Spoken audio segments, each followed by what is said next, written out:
Здравейте, вие сте със свръхчовекът с Георги Ненов, подкастът, който вече 10 години ви разказва истории, които вдъхновяват. Днес отново е вторник и продължаваме с поредната свръхчовешка история. За да я виждате и чувате толкова добре, благодарим на Децибел и Динафос, които са наши партньори. Можете да си купите неща с отстъпка от тях, както и да получите консултация за това как да шумоизолирате вашия собствен офис или студио. Пишете ни повече, за да ви дадем информация и насоки как да го направите. Днешният ми гост е много специален. Преди 20 години той се появява в България, за да създаде едно кулинарно училище. Кулинарно училище, от което тръгват много успешни българи. Мъже и жени от всякакви възрасти започват да се занимават с кулинария и покоряват света. Някои от тях дори сте чували в Свръхчовека. Това училище започва в Добрич, в момента се намира в София и се нарича HRC Culinary Academy. Покрай него се появява и еп513, хотелът, в който отсядат част от студентите и се развиват някои от събитията, свързани с кулинарното обучение. Да, на гости ми е Фредерик Ден Hollander, собственика на еп513 и HRC Culinary Academy, и вярвам, че този епизод ще ви хареса. И слушайте го, служава си. За тези от вас, които за жалост не знаят английски, използвайте градените субтитри на YouTube, защото епизодът наистина е добър.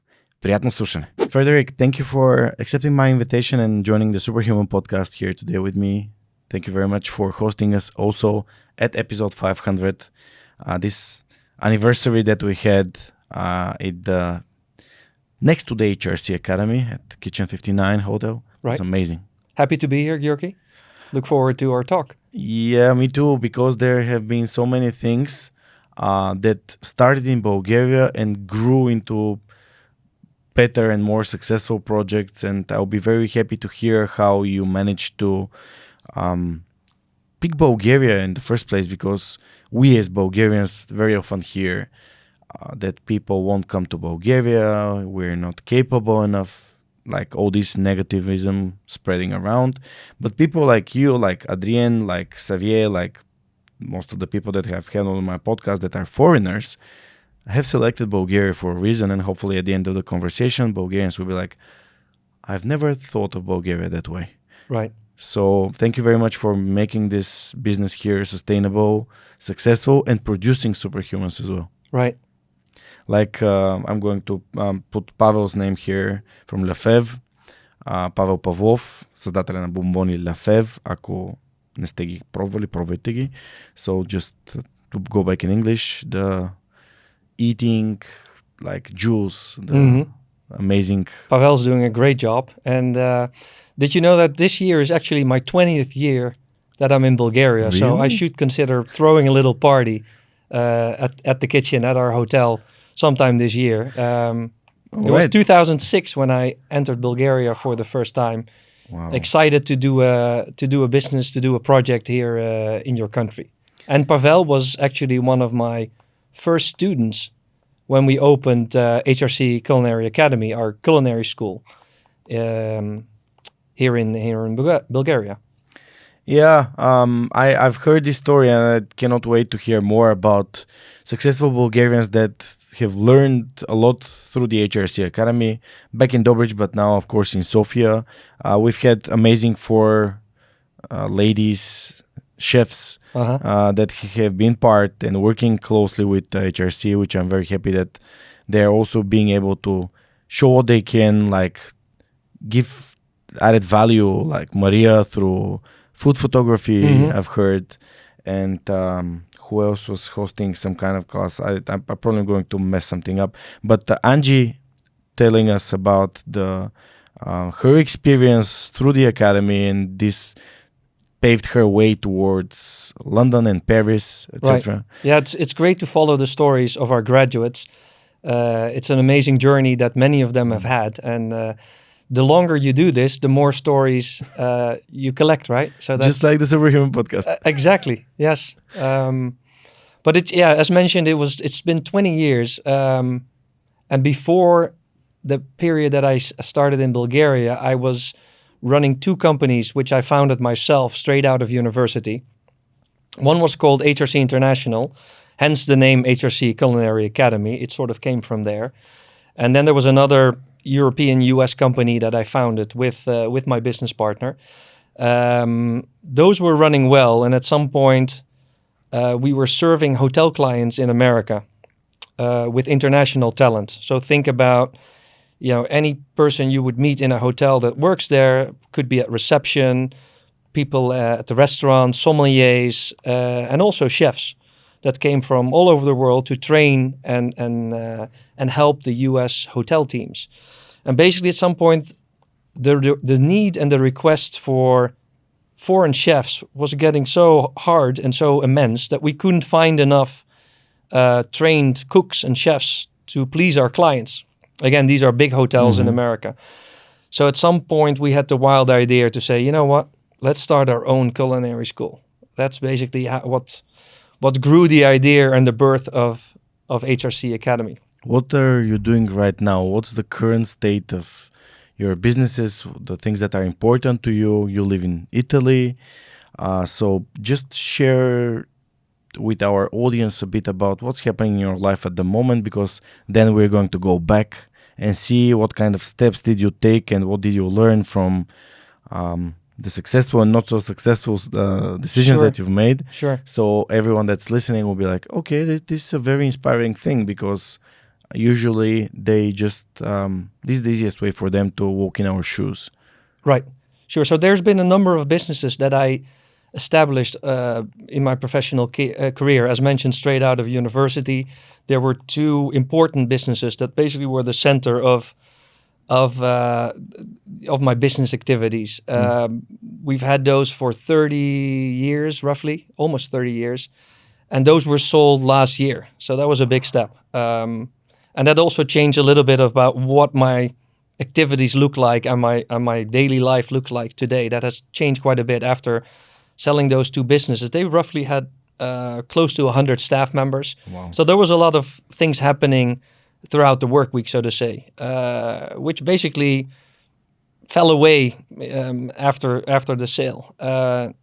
Business-wise, what was left is what we're still doing in Bulgaria. So I'm a little bit more concentrated right now on our projects in Bulgaria, as well as doing some new roles that I'm slowly picking up, some new projects,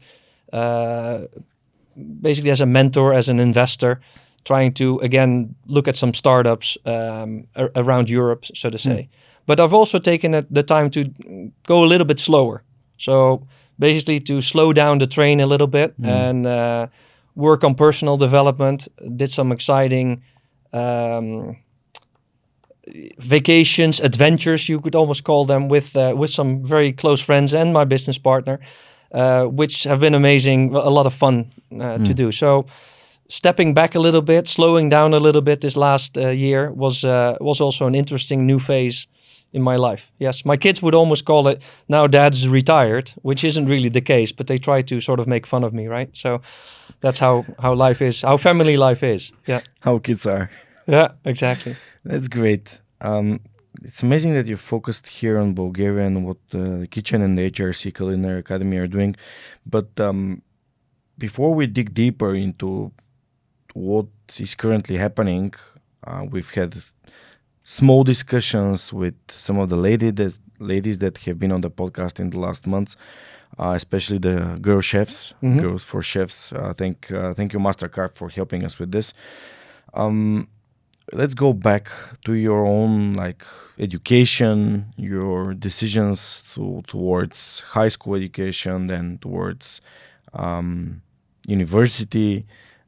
When we did the pre-talk, you shared something very interesting. There was something that was almost selected for you, then you totally changed it. And I love such kind of decisions because I always want to learn what made someone do something that no one was expecting them to do.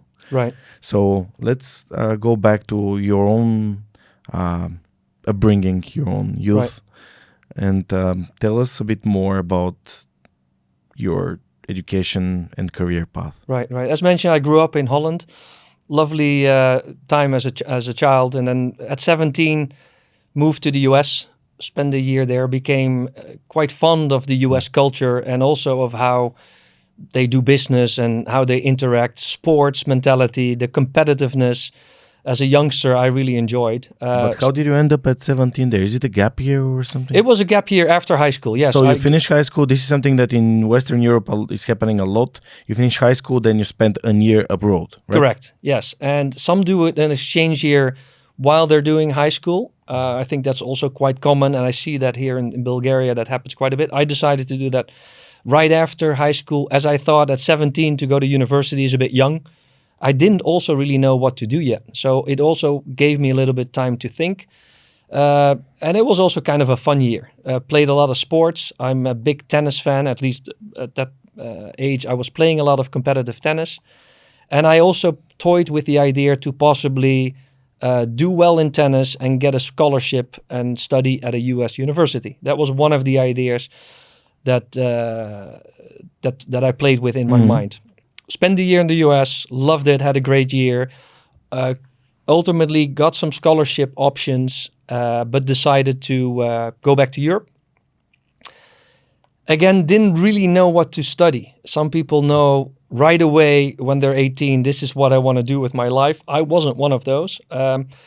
And because I had a part-time job in a restaurant, and I sort of enjoyed that a lot, the whole hospitality food scene, I'm like, you know what, let's go study hotel management and become a hotel manager. So that's a 4-year program in the Netherlands, which is a little bit of a combination of hotel management, business, entrepreneurship, quite hands-on, and you do some internships as well. Where is that? Which uni? This was in uni in Maastricht, in the south of the Netherlands, which also, the funny thing is, the general manager of our hotel, Kitchen 59, Stefan, he also spent some time in Maastricht. So the Maastricht Hotel School became sort of a connection, how we got to know each other. And now he's been part of our team for, I think, nearly 10 years. So the uni days can be quite important for many of us, including myself. I've also met my business partner there, because while studying, I did my initial internship, like a stage, right, in a hotel in Germany. And I looked around, spent 5-6 months there, and I figured, is this really what I want to do? And the job I found interesting was to be the hotel director. But this was a bit of an older man. I was probably 20. And I saw a lot of these young managers sort of kiss up to the general manager, and they worked really hard, but they still had 20, 25 years to go before they would have the chance to become that hotel director. Especially in Germany, it's quite a hierarchy. It takes, at that time, it was a very classical career path. You need to work 25 years really hard before you get the top job. Stubborn as I was, I figured out that's not for me. So the important lesson I learned was I don't really want to follow that career path. Thank you, but no thanks. Finished my education. And at the end of education, with one of my best study mates, we sort of got along really well also in the way we thought about career and business, and said, you and I are going to do a business together, which we didn't really know at the time what that business would be like. But we sort of had a pact together, sort of an informal agreement. You and I are going to start our own business. Looked at different concepts, even from opening up a few McDonald's restaurants to having your own fast food type of business. And at some point, we came across the idea to bring international talent to America, because hotel schools themselves already put their students in America, but it was a very long and difficult process. So we sort of figured out we can do this better, and there's also a big need in hotels to do so. This was because you were there at the right time, weren't you? Also that, yes, the timing was right. As I said, I spent a year in America, loved it, so I was very much America fan, so to say. And my business partner, actually, when I was interning in Germany, he was doing a hotel internship in the US. So that helped to grow this idea further. And when he was in Atlanta, the year after, the Summer Olympics of '96 took place in Atlanta. And we wanted to take full opportunity of that event. So the idea was born to build HRC International. HRC at that time stood for Hospitality, Recruitment and Consultancy, which is a mouthful. Honestly, if you ask me, a terrible name. But being a youngster, we wanted to make it sound, a bit posh and a bit fancy and serious, right? So we came up with that name. Along the way, we thought it was a terrible name, so we shortened it to HRC, and we never used the full name. We just went by the abbreviation. So long story short, international talents was provided to hotels the year before the Olympics. We had our little 2-page brochure on a printer. It looked terrible, but it came across, the message came across, and decided to knock on doors of these big hotels, the Marriotts, the Hiltons. And it was a good proposition, honestly, because they weren't ready for the Olympics. They needed staff that was multilingual, and most Americans, as you know, they speak English, and that's pretty much it. So, to our surprise, especially around like Georgia and like not in the southern states. Exactly. If you go to Miami, it's different story. It's different. In California, that's different. But indeed, if you go more like in the center of America or to the north, it's pretty much English only. So one of the stories was we went to a big Hilton, around 1,500 rooms. We sat in the office of 1,500 rooms in Bulgaria. Sounds like. Is there a hotel in Bulgaria that has 1,500 rooms? I don't think. Millennium, so. I think, is in Sofia, is the biggest, isn't it? How many rooms there are? I couldn't tell you. But I don't think it gets to 1,500 at all. Maybe half? Because there's 30 stories. No, not all of them are like hotel rooms on them. How many rooms per story? 10? 20? 20 maybe? 20, then it's like 600. Something like that. They have big rooms too, right? So yeah, but probably it's not going to be more than 500 rooms. I'm going to Google it, but imagine like a hotel 3 times the size of Grand Hotel Millennium in Sofia. Exactly. At least 3 times the size. Which was great for us, because that would mean big hotels means a lot of staff, which means more opportunity to bring in international talents. And by the way, it wasn't even the biggest. I think the biggest we did was over 5,000 rooms in Las Vegas. 5,000 rooms? The MGM Grand. Wow. If you would Google that, that's more than 5,000 with probably like 15 restaurants, just crazy type of hotel operations. Very exciting. Yeah. Grand Hotel Millennium Sofia features 400. So like... there you go, even less. Even less. King rooms 254 and twin rooms 100, and a selection of high-end spaces. So it might be a bit less than 400 even, but it's imagine like 5 times like bigger hotels. Right. Yeah, it was huge. Anyway, so we had this sales call with this Hilton hotel, the director of human resource, and to our surprise, the gentleman looked at these 2 young boys and said, "I like what I'm hearing. I want to use your services. How much does it cost?"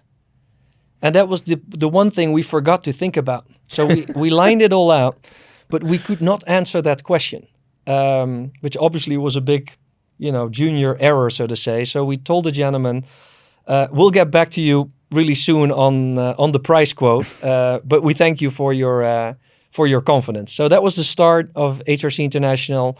I think we brought over first 10 young professionals the first year, and that 10 grew from 20, and it ended up being 600-700 young professionals that we recruit from all over the world into these US hotels. So that's in a short the story of HRC International from the early days. How old were you? I think I was 22. So how is a 22-year-old and his partner walking into a huge 4,000 rooms of a hotel in the States and sells something? I mean, was it really the proposition was very good? Was it like the right timing? Because sometimes people have huge self-confidence, but there's no proposition, there's no added value. And on the other hand, people are underdressed, usually around 20s, compared to the people that are in the hotels, because there's some kind of a status in the hotel. Right.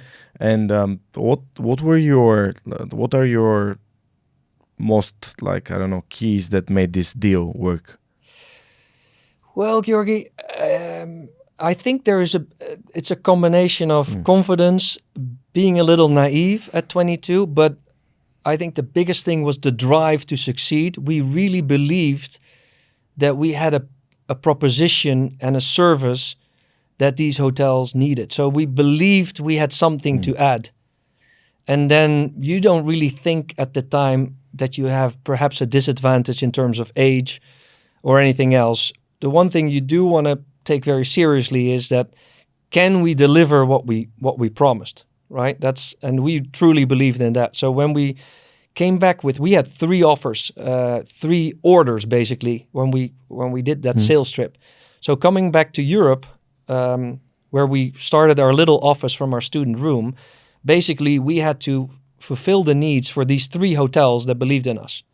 And we strongly thought that we would make that happen. And we did everything to indeed, deliver these hotels the young professionals that they were looking for. So I think that's the combination, that the drive and the confidence that we could actually make that happen was crucial at that time. How did you form a price for this? I mean, what did you do to learn something that you didn't know and you haven't thought about in a quick way, so you can address the person that liked your offer? Yeah, so it's not like, you're opening a bakery and the other bakeries charge €1 for a croissant, so you're going to charge the same, or 90 cents or €1.20. There wasn't anybody doing what we were doing. So there was not really a benchmark for our services. I couldn't recall exactly, but what we did come up with was a monthly pricing scheme. Because we figured if somebody would be homesick, which could happen, right? If you bring a young kid from Belgium, basically the candidates we sent over were the same age as us. They were, early 20s, maybe a little younger. So there is always a chance that somebody would be homesick, and that would disappoint the hotel. So in order to get our interests aligned with the hotel, that they don't feel that we cheated them, we figured, you pay us per month. And I think that was quite a crucial element in our pricing strategy. If somebody gets homesick, you basically stop paying for our services, which the hotels really enjoyed. How much that amount was, I honestly don't remember exactly, and I do think it was sort of made up. We didn't know. It was, again, trial and error. But it was a win-win. The win is like a risk. You're taking the risk away.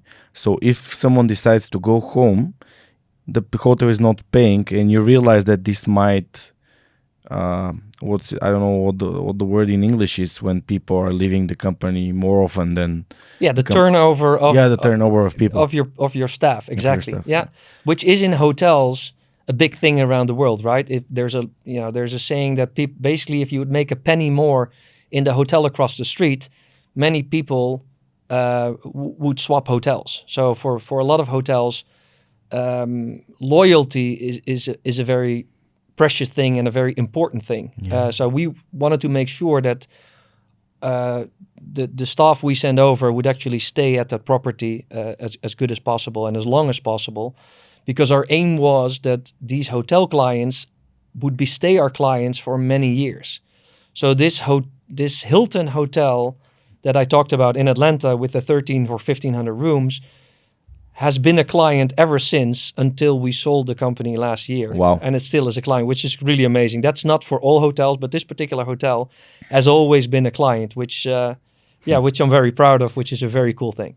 I every now and then it comes to me mentioning how important long-term relationships are. And in order for something to become a long-term relationship, it needs to be a relationship that's based on win-win. Sure, absolutely. Yeah, because and when I hear that you do your podcast now for 513 times, it means you're in it for the long run.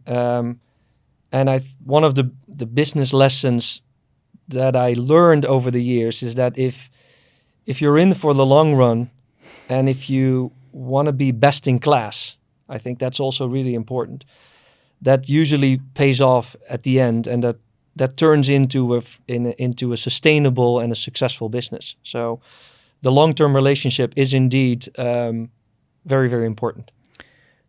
I didn't know that when I started, but since I started working it and like doing it more and more and poured more energy into it, I realized that I'm doing it as something that Simon Sinek calls the infinite game. Mm-hmm. So you do it not for achieving a given number or statistics or OKR, like objective and key result, but you're doing it because you love doing it, like a kid that used to play with a ball behind the Absolutely, I agree. behind the house. Yeah. You do it not until like 90 minutes have passed and the referee has said Right. end of the game, but Yeah. you do it because you love doing it and you can do it Right. forever. Right.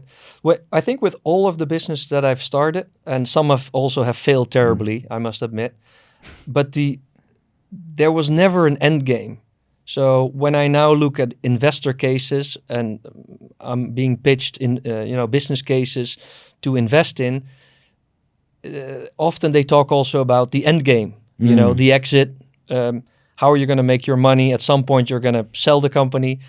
With everything we did, that was never something we considered. Also, the sale wasn't something we actually looked for last year, that we were, on the market to get rid of our company, so to say. It just sort of happened. So as you said, you got to really enjoy it.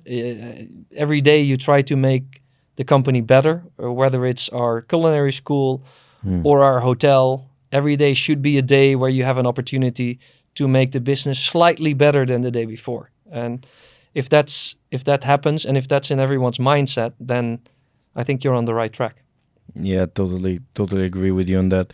So, 2 20-year-old boys are making this consultancy. Basically, it's an HR agency, isn't it? Correct. You're looking for qualified personnel that is willing to go somewhere to earn money or to get better, because I guess this is the career path. You go as a like assistant chef, then you become better and better and better. Right. There's indeed the drive for many foreigners was, learn English perfectly, get better, earn money. And of course, this depends on where we recruit from. We also recruited in the Philippines, in Indonesia, in, deep down in South America, where, their living standards aren't as great as we have here in Europe. So for them, the financial factor was more important. For many Europeans, the U.S. hotel industry was sort of the holy land. Part of it because, its hotel industry really started in the United States. If you think of it, the first hotel groups all came from America. And all the big hotels, that's exciting to work at. So we mentioned the 1,500 room Hilton, or imagine working at the 5,000 room MGM Grand. If you worked at a smaller family property in Austria, then experiencing that for a year is something that many really enjoyed. So those were sort of the motivating factors for many of them. And even our students often in their final year spend some time in America, which is really great. Because then I hear the stories when they come back, right? They spent, Bulgarians, they've been here, they perhaps worked at a local restaurant, and during the course of their studies, we bring them first to Western Europe. They would spend 6 months in Berlin. They maybe go to a Michelin restaurant in Paris, and then ultimately they top it off with 6 or 12 months in America. And you can imagine the backpack that they then have when they graduate, all the stories that they've gathered. It's really good fun when we sort of hear those stories at graduation. Yeah, and, Angie, for example, Boeva, she just said, I had to do my year abroad, and I decided to go to France to do, what was it? Pierre Hermé? Was it Pierre Hermé? Could be a very famous pastry The chef. guy, yeah. Yeah, he's sort of the god of pastry. Yeah, she went there to study. She imagined it like she's going to be working with him. She said, I met him but didn't work with him because he had his industry is based on... Yeah, he has an enterprise. Yeah, absolutely. And I didn't know about this because I'm not very much into I'm not a foodie in a sense, so I'm into sports, entrepreneurship books, but sometimes some spheres are far away from. I've always wanted to learn how to cook. Right. I really wanted, and I'm like, this is something that's going to be battling my probably worst weak spots, which is patience. Okay. Because when I'm hungry, I'm totally impatient. I mean, for me, it seemed not possible for me to wait 15 minutes, something to be prepared. I need to eat now. Right. Get me the food on the table. Yeah, I need food on the table now. Yeah. So you were basically experiencing this firsthand, seeing what the problem is, delivering solution to the big American hotels, and then at some point this started growing. How were you able to grow it so much and do it for 30 years? What were some key realizations in the beginning? Because you're learning as you go. I mean, no matter what you've learned in Maastricht, the real business is really different from what you're learning in theory. Right. And the situations are different, negotiations are different. What was your experience? Yeah, I think, Georgi, the early days, it was basically just me and my business partner, right? And we don't really have the exact same profile and skill set, which is super helpful. So if you do a business with someone else, also when I teach my entrepreneurship class at the academy, I always tell, don't look for a copy of yourself, because you don't need two of the same Georgis to run a business. You prefer to have a Georgi and sort of the opposite, or something that what you lack in skills to have, right? So I was fortunate with my business partner Mario to have that. So the early days helped that we could complement each other and grow it from really early startup to a seed stage, a business that actually would have potential. He then moved to America to open our US office. So that was within 2 years. And ever since, he lived out there and basically took care of the US side of our business. So me and my business partner, we had sort of this unique thing where we were running a business, although we were thousands of miles away from each other. We weren't sitting in the same office. Only a couple times per year we would see each other. Then early days, it's on the Dutch side with my Maastricht office, it was very much friends that helped. So before you go into real staff, so to say, it was roommates and friends I had and say, can you help out half days? Because we didn't really have a big budget. Our investment in the company was very little. So we had to be very careful with our payroll. We didn't want to make too big debts at start. Once you grow a little bit bigger, especially in the early days, I think it's all about getting key people in your team that are really great. So you try to really get the aces to work at the company. And you hope that you screen and select those people. We were quite fortunate that we had a lot of fantastic team members from early on, and also that stayed for quite a long time. Because if you rotate staff in a lot of knowledge leaves the business and you would have to train new ones, et cetera, right? So if you have your key staff that excels, that likes what they do, that was something that really gave us a super boost in, let's say in the first 5 to 10 years. So I ran that office in the Netherlands for the first 7 years, I think. And then we were big enough that somebody was heading the office, basically as a general manager, so to say, which gave me more the freedom to be sort of the jolly, the joker of the team. I didn't really have to be at the office, which also allowed me to convince my then girlfriend, now wife, to say, let's move to Italy. And I sort of discovered home office and remote working at the time, early 2000s. So I was a little bit ahead of the curve. Before you come to Bulgaria? That was before I came to Bulgaria, indeed, yeah. That's when I started to work from home and do different projects, including then at some point when the path came along to start in Bulgaria. So what you said, you've mentioned a couple of times that you failed a couple of businesses, of course. I mean, would you mind sharing some learnings about businesses that you've tried that didn't work out? I mean, because, even if you have a successful business, there is absolutely no guarantee that the next one is going to be successful. Yeah, there. And this is a great example. Your first business actually is a very, very successful one. Georgi, that was the luck, so to say. So we started right after the first business. We started a visa services company as well. That was doing visas for people for that the want US. to move. So that's basically the second company, which also did well until we sold it last year. So we were very lucky. These two businesses were Connected. They were somehow connected. They were run as separate businesses. Yeah. So the first two sort of did really well, which also makes you think, well, then you can sort of do everything, right? So then you get sort of hammered. So the next businesses that we did, this was before our Bulgaria adventures. I think we did 3, and they all failed. Quite substantially. One of them was still related to the US part, where we started an insurance label because all these young professionals needed to be insured for medical and also for, if something happens back home. So you need an insurance package, which we bought from third parties. And we figured out we can do that as well. And while we're doing this, we can sell this to all these hotel schools we have close contacts with. So we started an insurance label, did that for a couple of years. Didn't really take off, so closed it down.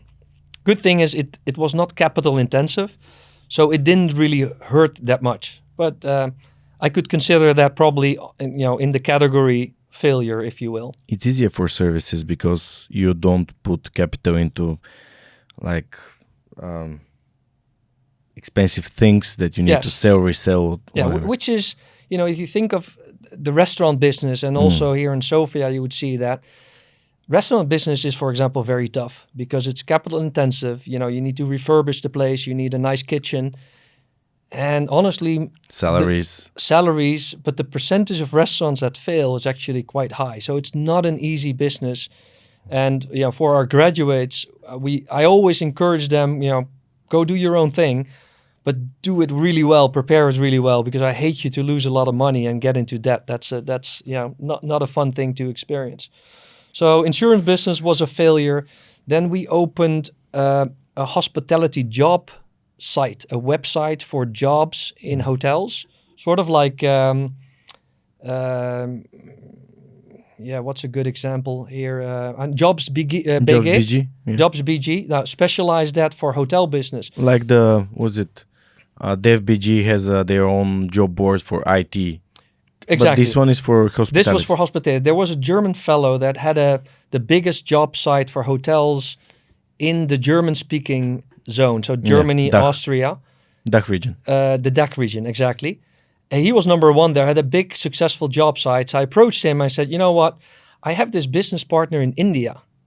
And while being there with this local company in India, a guy called Ritesh, he said, well, we could start a job site here. And so I said, well, rather than building your own job site, which is, capital intensive, there's a lot of technology involved. Let's bring in the German and we use his model. His know-how. And we opened up an office. We had a guy that was going to run it. And while developing the German platform into the Indian version of it, unfortunately, the German fellow got a little bit cold feet because of the amount of technology that had to be changed. He said, this is going to cost hundreds of thousands of euros. So he pulled out, which I thought was unfortunate, and I still do until this day. I thought we would have been very successful, especially our infrastructure was there. So the train was running, and he sort of pulled the emergency brake. But that happens. You need to have everybody on board. If somebody decides to pull out, then that's unfortunate. So that's probably failure 2. And then the last one was probably our wildest idea. I don't know if you've ever heard of indoor ski domes. Yeah, there is one in Sofia's carving house, something like this. Is it indoor with a... Indoor, but it's a very small one. Bulgaria. I know in the States it's... Well, in London I've also heard. I think there's one outside of London. There's a pretty famous one in Dubai. Yeah. And there were quite a few in the Netherlands because, as you know, the Netherlands doesn't have Vitosha Mountain, right? It's flat as it can be. So these facilities were quite successful in the Netherlands. So Mario and I, my business partner and I, came up with this idea. Let's look at a spot in America where we can build a similar facility. So we figured out a place. But this one is capital intensive. That was a $50 million. 50. Yeah. It's basically just double checking the number. Yeah, it's basically a giant fridge, or a giant freezer, if you will, where you create a slope and then you ski in it, because you don't build this where there's already mountains, because there's no need for it, right? You build it where it's flat. So the slogan was bringing the Rockies to the city. We had a site. We got our financing in order. It took us, I think, 2-3 years almost. We worked on this. So other people were running the other businesses while we were focusing primarily on building this ski dome in America. Very excited. You would make money from ticket prices. It's sort of a Disneyland, if you will, but then for snow. And then you make money from restaurants and beverages, what people would spend the day basically in your facility, right? Got our financing all lined up. And then just before we would actually break ground and start building, the financial crisis took place, which was 2007, where all the banks got into chaos mode and all financing stopped, including our financing for the ski facility. Before you even got the financing? Before it actually was released and you would start construction. Okay. Which, if you look back, it was probably a lucky shot, because if we would have imagined that we would start building and then it would stop halfway, we would have been in a lot of trouble. Yeah. So the fact that it now stopped slightly before we actually allocated and used our capital was a good thing looking back. So that was a project, again, our biggest project we've done. Didn't really work. We learned a lot, especially on the construction and financing side. So we sort of dropped that after working on that for nearly 3 years, I would say. Big project. And after that, our focus came to the projects we were doing in Bulgaria. That was the next step afterwards. All right. That's a great transition towards it. So how did you end up in Bulgaria in the first place? Right. As said, building a culinary school was the aim, right? That was the strategic goal for the company. Then I was sitting at my home office. I'm like, where am I going to build this? I live in Italy, but a Dutchman that wants to build a culinary school in sort of the culinary capital of the world, if you will, Italy, that would not fly that well. You know, people would say, why is a Dutchman bringing in and doing this culinary school? Also, there were great culinary schools already in Italy. Then if you look further in Western Europe, there traditionally have been many good chef schools, cooking schools in Spain, in France, in Switzerland, at very high prices. They're very expensive schools. They're very good. So you pay a lot of money, but you're going to end up with a great job. Because you're going to end up with a great job. You learn a lot. But since these places are in expensive cities, and you have to imagine that being in a cooking school, it requires a lot of equipment, right? So you need a lot of investments. You also need a lot of product while you're learning.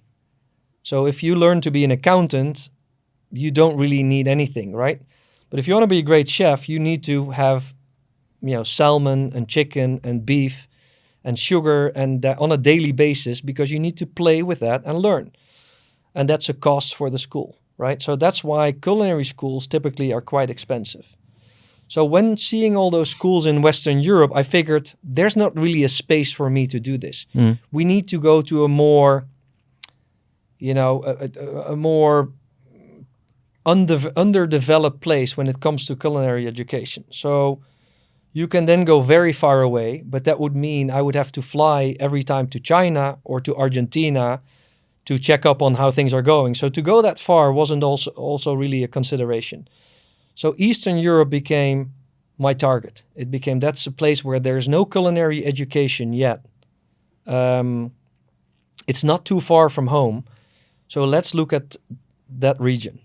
I'm not an educator myself. We want to be best in class. So I phoned up my my old dean, the director of my own school, who was about to retire. This was Dr. Keys. That's how he was called. And Dr. Keys, when I phoned him up, I asked him, are you willing to help me build a very good school in Eastern Europe? He sort of looked at me and smiled and said, well, now I have time, and I actually would love that. So he became my go-to party to actually do the educational part of the project, right? To make sure it actually is a truly good school and not just something that Frederik and Mario came up with. So this is a dean from the university in Maastricht. Exactly. Who has been in education his entire life. Hospitality education in particular. Hospitality education, exactly. So his profile was perfect. And his favorite quote when he talks about education was the definition of a school. And the definition of a school, according to Dr. Keys, is 4 walls with a future inside. Wow. And I thought, that's my guy. Wow. Right? If you This want is to a be very strong one. It's a great quote. When you want to be best in class, that's something amazing. And he's been to Bulgaria with me for many, many times. He was my dean, so he was a bit older than me. So he was kind of like my uncle, if you will. And we had an amazing time together building the school in the early days from zero to what it is today. Really amazing man. So when I asked him, do you know where we should build this school? And he said, well, as a dean, I used to do a project with a hotel school in Dobrich. So if there's a hotel school in Dobrich, we could add on a culinary school as an additional, program, so to say. Mm-hmm. That sounded nice.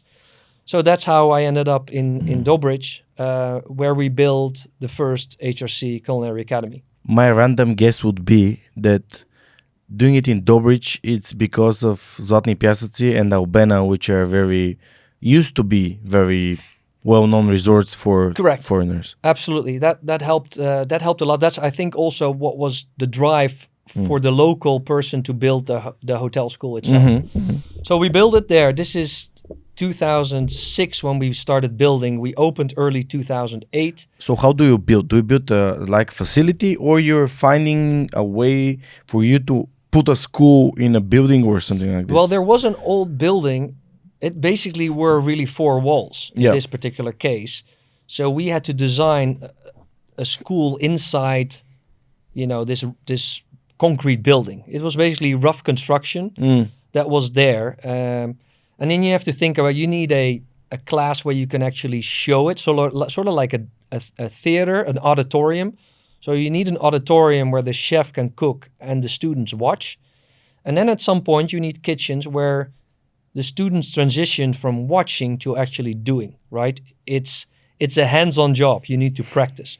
So basically you should think of a culinary school as sort of a theater with a small kitchen and video cameras and a screen where students can watch.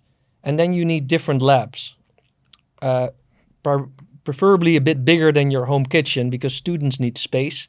They all need their sink, they need their fridge, and they need space to cut and cook, right? So we have what we call a hot kitchen lab, where you do your savory classes. Then you would have a pastry lab where you do your sweets.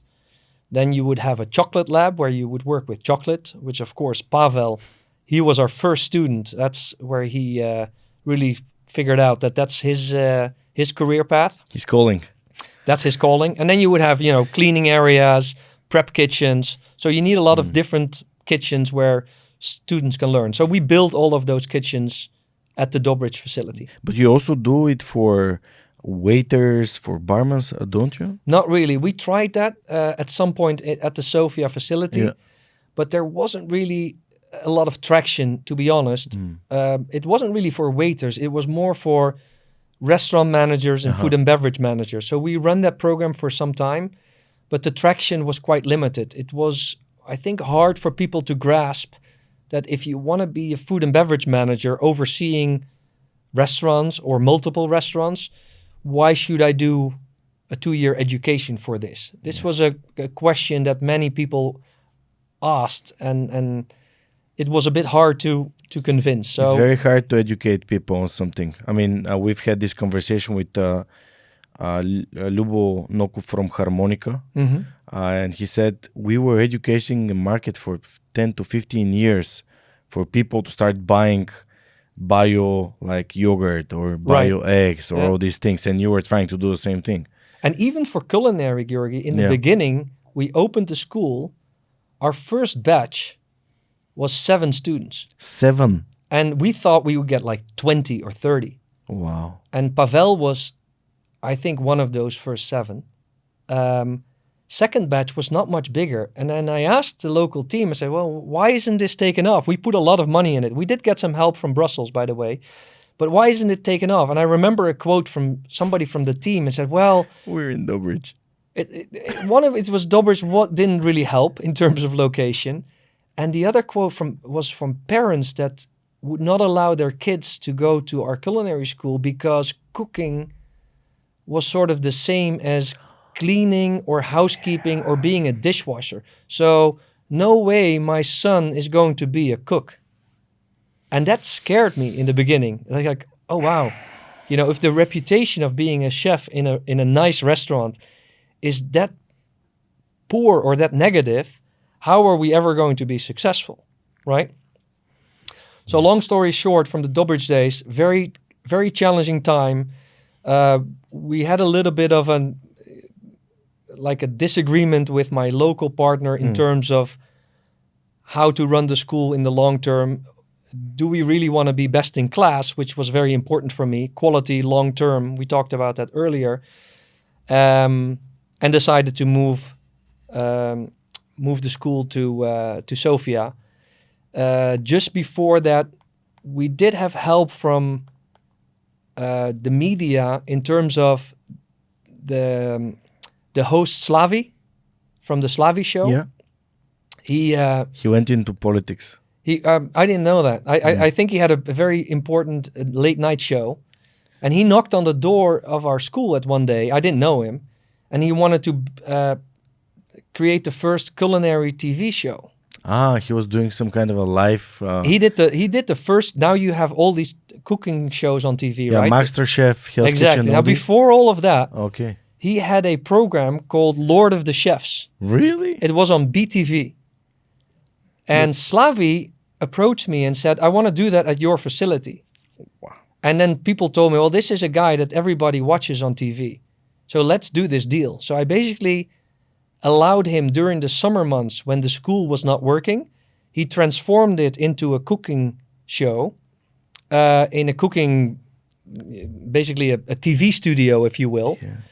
And we didn't ask for money, but we asked that the host would say every time at the beginning and at the end of the show, welcome to HRC Academy or welcome to Lord of the Chefs at HRC Culinary Academy. And that was a big jump moment for the school because people not only knew us, but it allowed people that being a chef is actually a profession. So those early days with Slavi were quite great. It was really a good thing. Did he do it personally or was someone from his team? No, he set it up. He wasn't hosting it. No. I'm reading right now. I didn't know about this. Yeah. I think he did a couple of shows. One of our instructors was in the jury, I believe. One of our students participated in the show as a participant, and it was a tremendous success on TV. I remember that everybody said, well, because this was completely new, right? Right now you see shows every day of the week. You have Master Chefs or any of the other shows. But back then it was, he definitely was on the forefront. Slavi sort of knew what was a format that could work. So that was the Dobrich days, basically. Exciting times. Yeah, just want to put something here. It's very easy to find something that's successful outside of Bulgaria and bring it here and try it.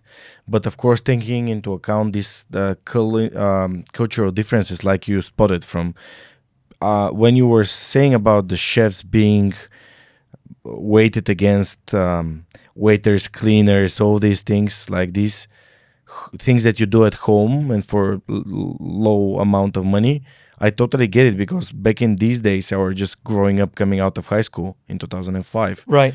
And I used to work on a lobby bar, and I remember the lobby bar is, the kitchen is done from the guy that's at the reception, who's doing everything else and cleaning, and doing all the princesses, like the sandwiches and stuff. Exactly. And then like people were getting money from basically waiters and from tipping.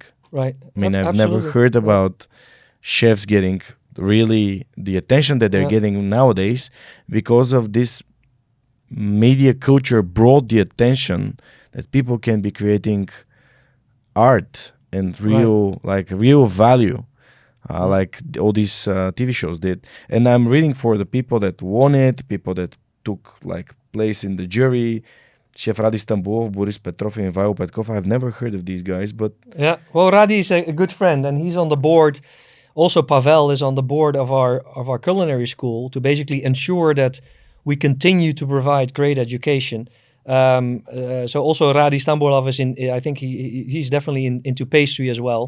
Not so much chocolate like Pavel, but it was an important moment for the whole culinary scene in Bulgaria. Now everybody takes it for granted. If you go out into the city, you have dozens of nice restaurants to choose from, right? Which can give you great food, creative food from all different cultures, different types of cuisines. You can choose anything here. It's abundant in Sofia. But back in the day, people forget that there wasn't much out there. You had your pizzas, you had your pastas. It wasn't always of the best quality in those early days. And I think we were helpful with the academy team, with my school, that many of the graduates you can now find at some of the best restaurants in the city. I would probably make the statement that there's a 50% chance if you go out to eat that somebody in the kitchen probably is from our academy. So that's really a good feature. This is an amazing impact. Yeah. A real impact.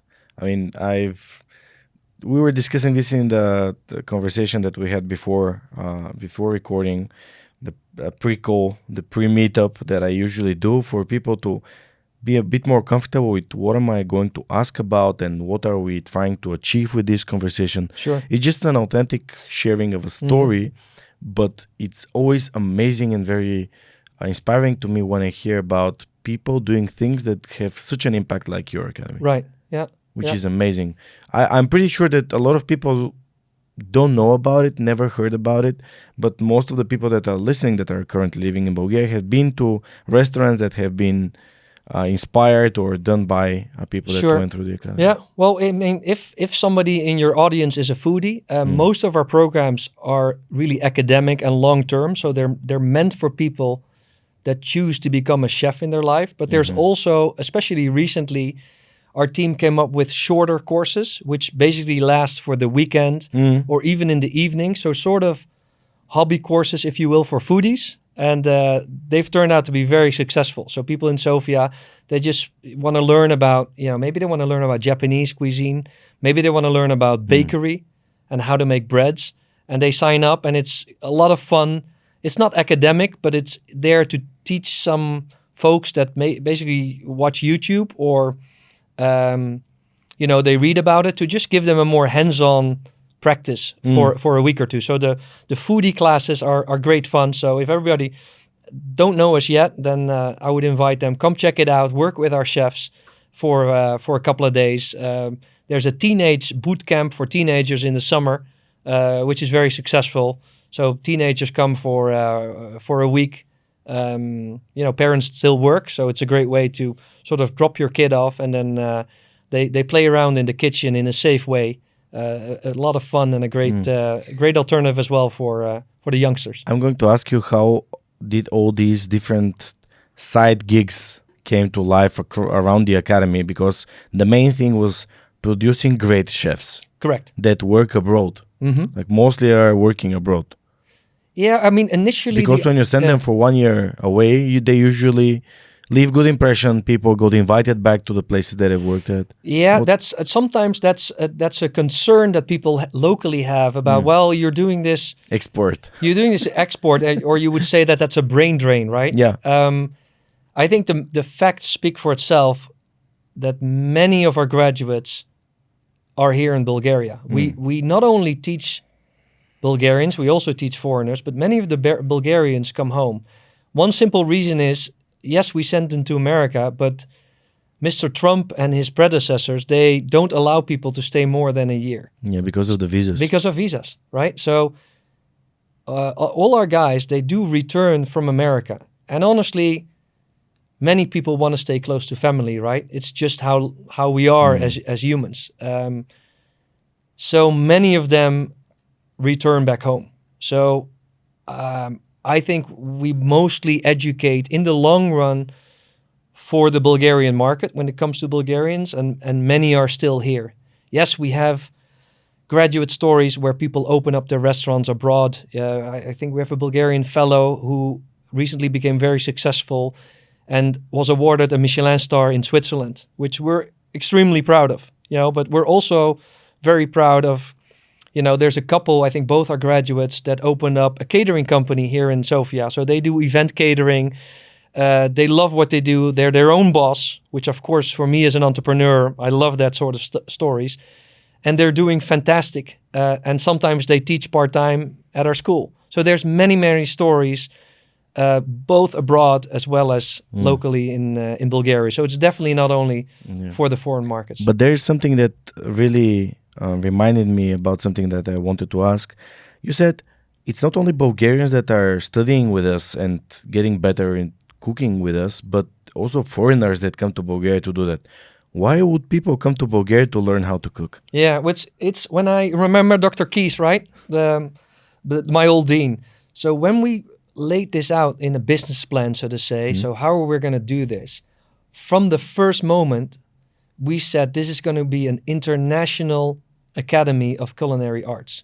And the word international was extremely important for us. Basically, we said the fancy schools in Western Europe, they're not attainable for, John Doe, for a regular family in Eastern Europe, let alone they're not even affordable for many in Western Europe. They're just too expensive. They can cost 20 up to 30,000 euros per year. That's crazy amounts of money, right? So we said, let's allow everybody to do this, and let's try to get as good as the fancy, expensive schools, but at an affordable price. It will never be as cheap as a regular academic university because of all the, tools you need and all the product you need. But let's not make it that expensive. So language of teaching is English from the first moment. And let's allow everybody to join. So we've had the pleasure really to host even folks from the Netherlands, folks from Italy, all over Asia, and they would spend 2 years here. It's not so easy as far as the visa. So for people outside the EU, one of the disappointments I've had is that Bulgaria doesn't make that very easily, which is a shame, because if you think of it, wouldn't it be great for the country to have a lot of early 20s folks that are ambitious, that have some money to spend, to be in your country for 2 years? I think that could only be a plus. And even during a meeting with your former president, Mr. Radev, I tried to convince him to, change legislation and make it a bit easier. So we still are able to host people from all around the world, but it could have been made a lot easier and a lot quicker, which would also allow our school to host even more people from different countries. But it's definitely an international type of facility. See, this is why I'm so inspired by Atlas Shrugged by Ayn Rand, and this is why the logo is the Atlas itself. It's because you're seeing opportunities where people see, I don't know, they don't see anything. I mean, especially administration, especially things that have not been updated to be helping Bulgaria's economy and Bulgaria's business. Because when you have these people, they are bringing in value. They're bringing in focus. So because they come back and they say, oh, I became such a good chef over there in Bulgaria. Right. Yeah. And this is producing ambassadors of our country, and this is what happened with Telerik as our first very successful software exit. Right. It brought the attention of foreign investors to Bulgarian founders and Bulgarian companies. It's totally identical. Yeah, it creates confidence in the business market, Yeah. absolutely. And again, it's still happening. It could have happened at a quicker pace, Yeah. at an easier pace, but it's truly amazing to see a bunch of youngsters that all have the same passion and that come from, such diverse countries. Indeed, I didn't notice the globe until now, but the globe really is something that if you would, spend a couple of hours at the academy, you would see that. And I remember some kids from the Philippines on a snowy day that I walked by, and they told me, Frederick, we've never seen snow, right? Because obviously they don't get snow in the Philippines. And, smile on their face, and they have their chef's jackets on. And, after that experience, they jump into the kitchen and they work together with some Bulgarian folks. And these Bulgarian kids would probably otherwise not have met individuals from the Philippines. So they exchange things on religion, on politics, on flavors, and on taste, right? Because taste and cuisines are obviously also extremely different depending on where you travel and where you go. So that's been a fun ride and a fun aspect of the school. You're bringing the planet, the globe, to Sofia. In a and way, to Bulgaria, in a way you could say and that. there's Yeah. this amazing saying that I've heard from one of my guests back in the days, that travel removes stupidity. So it opens up your horizons. Right. And talking to people from different cultures, different religions, it totally makes you a better person with a wider worldview. Right. And you can judge things based on their quality, not based on who are they coming from, Right. as a person or whatever. Yeah. It's great. I never thought about it this way, because you need to get into the details to see how things work and talk to people like you. So thank you very much for spending the time with us. Okay, then at some point you decide to, you mentioned it, you decide to move it from Dobrich to Sofia. It's a better market to be here. It's better, airport is closer, but it's not here. It's not only the Culinary Academy at the moment. There's also the hotel. Right. So would you mind sharing what happened to get to Sofia, and why did you select Sofia? What were your business arguments about it? And then how did it expand so much to become a hotel where people, they sleep. Some of the culinary students that are not from Sofia, they stay there. This is where they live. This is where they work. This is where they practice, because there's also a kitchen. There's also a restaurant in it, etc. Right. So indeed, the school came first. That was our first sort of base in Sofia. It was an obvious choice to move from Dobrich to Sofia, being the capital, being, this is where everything happens. And it's also, for foreign students, a more pleasant location, right? It's kind of like it became an international city, which young students would really enjoy. There's just everything that you need from a city. So from a student's perspective, that really helps as well. And obviously, we get a lot of guest chefs from around the world who spend a week or a couple of days at our academy for demo classes and things like that. So that also really helps. We just had a guest class from a famous pastry chef from France. There was a class from someone from Japan. So obviously that makes it easier when it's in Sofia. So having the school here, the funny thing was that when we purchased the building on Tsar Boris Boulevard, right in front of the school, we basically turned a warehouse of Sofarma. We turned it into the culinary school. That's basically how the school was created. But on the front lot, there was a big parking spot, if you will. It was just an empty piece of land straight in front of the Tsar Boris Boulevard, which we said one day when the school is ready, that's when we have time to build a small campus for the students so they can also stay there. That would make the circle round, because you would have sort of a US-style campus where you can live and you can study at the same part. It's very safe, also for foreigners. and it's very convenient, right? So the idea was always plan number 2 is to build a campus. So when the moment was there and I went to see architect Panov to build the campus, he came with a surprising feedback. Said, well, Frederick, did you know that you can actually build 7,500 square meters? You can build 7 floors there. It's a big space, and that would be allowed by the government to do that. And I figured out, well, I don't really need that much space for my student rooms. It's too big. But it's a pity not to build it. If you can build it, let's build it. So we started to think a little bit more about how we can utilize that space in the most optimal way. And the funny thing was, as I said during my university days, I never want to become a hotel manager.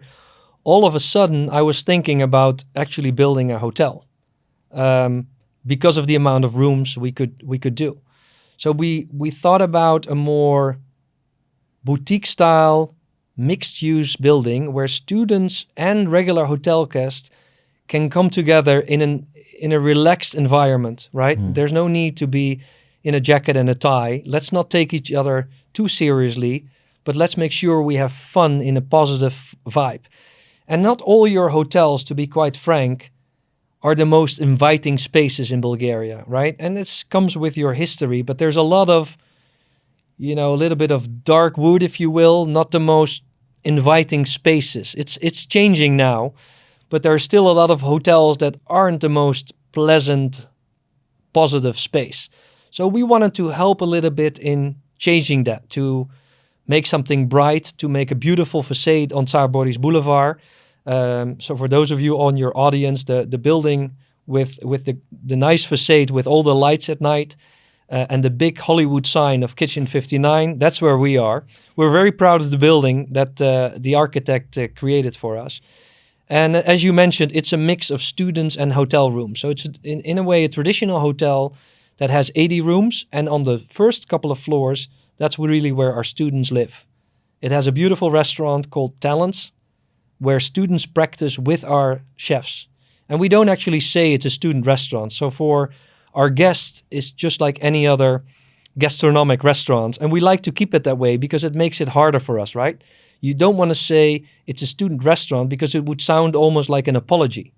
And we don't want that. We want you to have a fantastic meal and a fantastic experience. So that's really what Restaurant Talents is about. On top of the hotel, we built a rooftop. It's a 2-floor rooftop. I think you've been hosting your podcast from there. No, it was in one of the rooms that are for events, that are small rooms, because it was very noisy to be there. Okay. So we decided to make it in a small room. It was a bit... you could control the volume. We can control the environment. Yeah, and of course, it was a working day with you, so I didn't want to ask to stop the bar from working or... Right, understood. So anyway, so on the top floor, there's a 2-story rooftop bar with a pool all the way on the roof. A lot of fun. Swimming pool, guys. Yeah, it's great. It's really great. It's a lot of fun. Colors are bright. Music is, I wouldn't say loud, but it's live. And we like people to have a smile on their face when they enter, right? So it's a bit kitchen theme oriented. It has a little wink towards the kitchen and the culinary world. But most of all, it's a space where people should be happy, where they can spend a couple of days if they're guests visiting and staying with our hotel, or where the locals can just come for a couple beers or celebrate a birthday. Especially now that the heat's coming, you can just take off your shoes and with your bare foot, you can just sort of sit by the pool and have a cocktail, that sort of stuff. So it's definitely a fun place to be at, and we're just really happy. And for me personally, the fact that I never wanted to work in the hotel business, that we end up with our own hotel.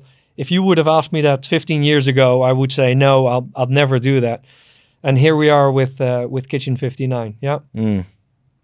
Very interesting and very inspiring place. I guess that like partying on the rooftop is not possible after 11. No, their flexibility is a bit high. I think we can do 12:30. So there is some parties that go a little wilder, but we have to be a little bit careful for the neighbors, right? So at some point, the bar staff is smart enough to there's a big terrace outside, so Yeah. we sort of bring the party inside. But I think official closing is 12:30, and Stefan and the team they've hosted a lot of crazy, fun events. There's live music during certain nights. There's DJ nights on Friday, Saturday, and as mentioned, a lot of private events have happened as well. So let's bring some fun events and some fun parties to the city and to the rooftop basically. And it's always good there. And going back to what you were mentioning previously about, okay, we started with this culinary academy with 7 people. How big are the classes now, and how often do they start? Because they spent 2 years there, but right.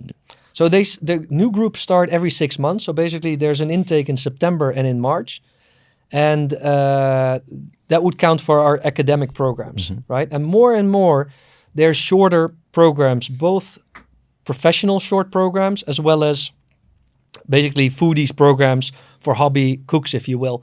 And those last programs, the short ones, they start basically every week. So on our website, you will find courses every week. And the big academic programs, there's probably at any given time 150 people that study the big program, the 2-year program. So those are the 150 kids that really want to become a professional chef. And then every 6 months, there's a group leaving and there's a new group coming. So that's pretty much how it works. And then right now, there's a pastry course. So people that want to become a pastry chef, which is a big thing, right? It's very different than just being an all-round restaurant chef. So these are folks that want to open up their pastry shop or work in a pastry shop. So there's more and more specific classes that are focused on pastry or cake making or chocolate or working with sugar. So there's specialized classes that can run anywhere from a week to the full pastry course, which is 7 weeks. And there's a big class coming up in September with our partner school. We're very proud of that, which is the Alain Ducasse School in Paris. And Alain Ducasse is probably the god of all the chefs. So you talked about the pastry chef before, but if you look at the culinary world, some chefs have like 1 restaurant with a star.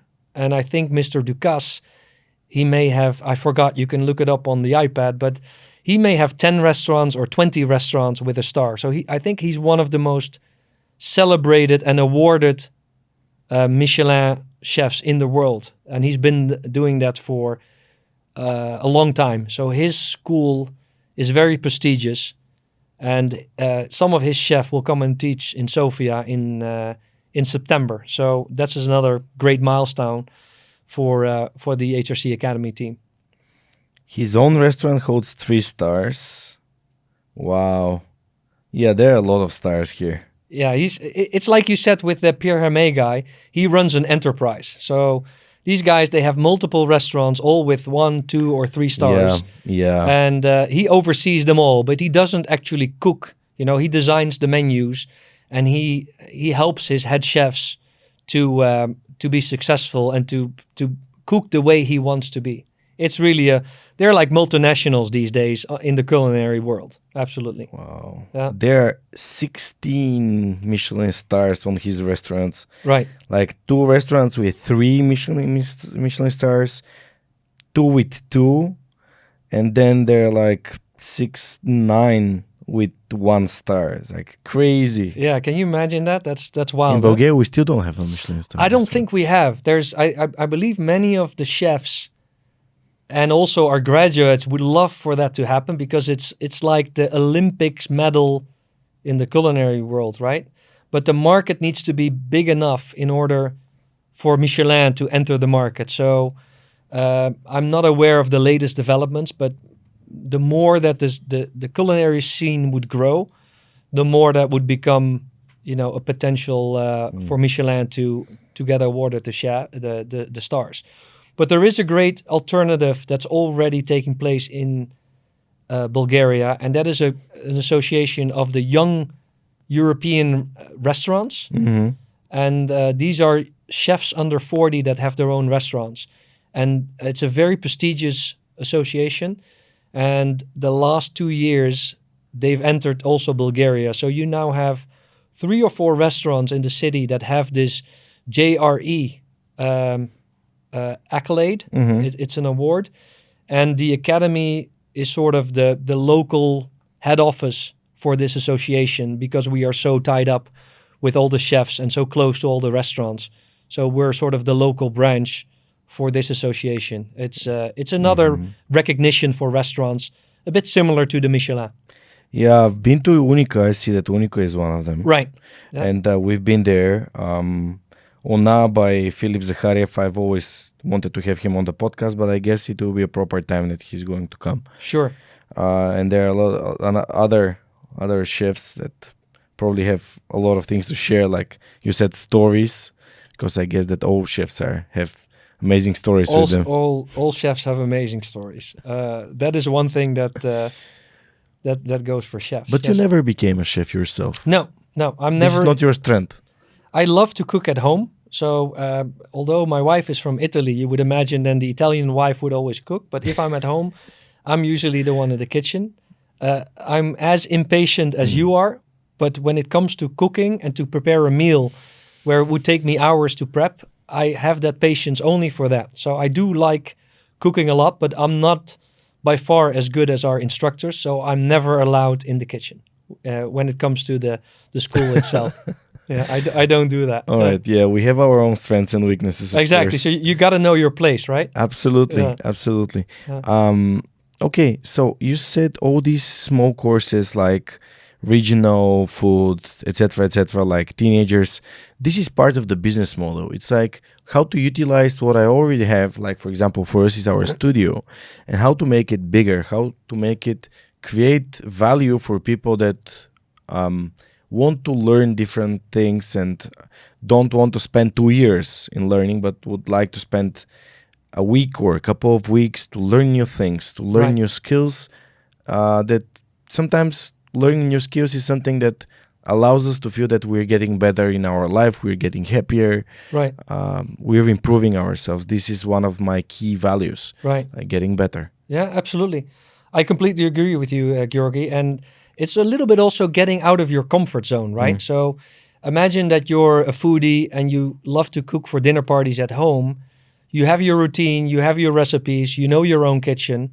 But how about, can I manage when I go into a professional kitchen with more advanced equipment? And what if a professional chef challenges me with some new techniques? Because often what we do is not about learning a recipe. Because if you learn a recipe and you go into a professional kitchen and your head chef wants you to do something else, you're stuck because you don't know the recipe. But if you know the techniques, you're good to go, right? So it's when with Dr. Keys, we developed this curriculum and the educational program, it's much more about techniques rather than about recipes. So you can basically be versatile and you're ready to go in the industry and be productive. So the same counts for hobby chefs. You know, you want to improve and you want to have a skill, then don't learn about one particular type of bread, but learn really about bread making and how you can apply the techniques for all kinds of different breads that are around.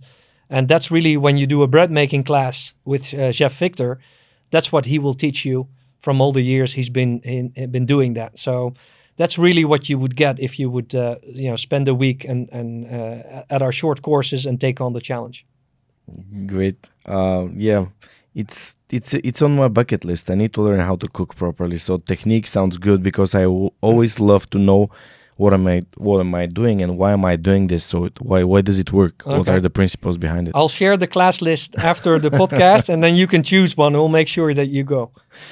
Hopefully I'll have some time. This week is very, very busy. This week is crazy. Probably the busiest week that I've had. Right. I don't remember since when, because I had 4 trips that happened on Tuesday. I went to Burgas to spend some time with high schoolers. Okay, great. To share them some stories that I've heard on the podcast, to inspire them, to put some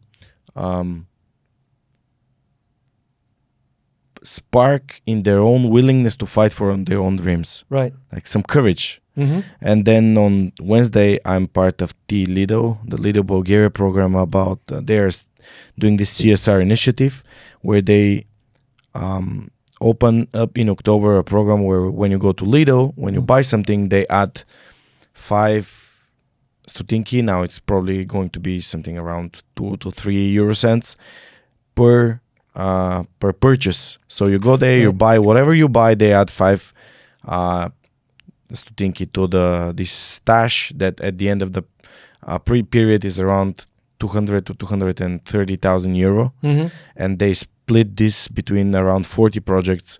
And me as a storyteller, I go to visit some of the projects to learn what are they doing it, why are they doing it. And yesterday I was in Vratsa. Have you been to Vratsa? I don't think so. No. Vratsa is a place to the north on the way to Vidin and Romania, the second bridge on the Danube.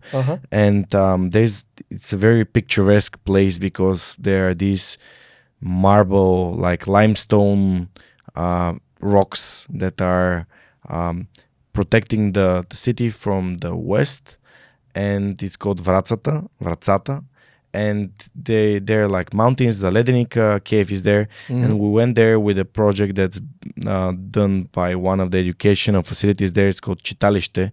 I don't know if in Holland and in Italy there are such places. There's something in between school and library. They provide ways for kids, but not only for people, to like attend some art, do some classes, get some books, usually work together with the local libraries. And they did a program about picking up herbs for kids. So kids can learn what the herbs are, how do they look, and where to find them. And they took like oregano, they had different, I don't know the words in English, but different things that you can, some of them are edible, right? Like the wild onions and stuff like this. Very interesting, and the kids were very inspired to be there. Like mint. I think it's amazing that you do those sort of things, Georgi, and inspiring the next generation. I'm a little bit older than you, but once you get a bit older, then that becomes even more important. When you're starting your career, you want to grow your business, you want to do well, you want to make your business stronger. And then there's a turning point where the typical thing of giving back and inspiring the young folks. And it has helped me a lot when I was, especially in university, we would have a lot of guest lectures. And, these folks that have done well for themselves definitely helped me also make that decision of becoming an entrepreneur. So you go into high schools where people may think it's not possible. I'm always trying to fight that. I think everything is possible for everybody. If you have your passion, and it sounds corny or you need help I don't believe in that. I think, the dream making is truly an option for everybody if you try hard and if you get the right help. And, you need a little bit of luck at times. But dream making can truly happen, and but you need people that inspire you, as you do at the high school visits. This one, what am I trying to do? I'm going to tell them about role models that they haven't heard about yet, because social media is full of influencers that are not always the right role models. Right. We don't want our kids to be learning from role models that are basically hypocrites or doing everything for money. Right. That's why I try to tell them about people like you that have done amazing things, and like Pavel, of course, from Lefebvre. Yeah. So if you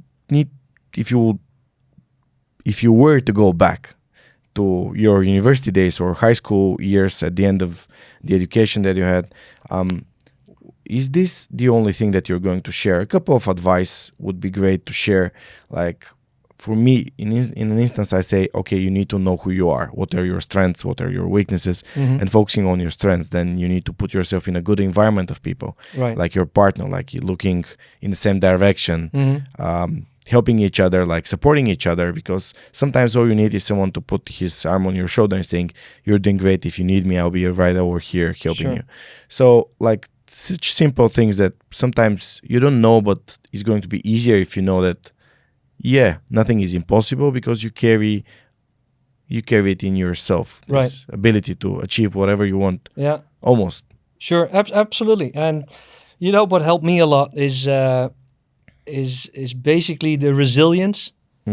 And what I share when I speak to my students about having your own business, it's resilience and not giving up.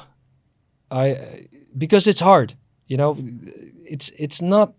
It sounds nice when we talk in 2 hours about the good stuff and what went really well and the successes, but it's not easy, and we've also had many moments during our business life where things were not looking good. 9/11 happened, and it completely stopped the hotel business for months, and our clients were only in America. So you can imagine the day 9/11 happened, I looked at my business partner. We had a lot of payroll. We had staff, and the income stopped that same day completely. Remember, we had a model about monthly payments, right? That monthly payment model became a risk at that moment. So not giving up is crucial. I think that's something that I cannot emphasize enough. Many times during my days here in Bulgaria, the early days, people have asked me, why are you still doing this? Why don't you stop and give up? Right? So it's about the drive to quality wins at the end.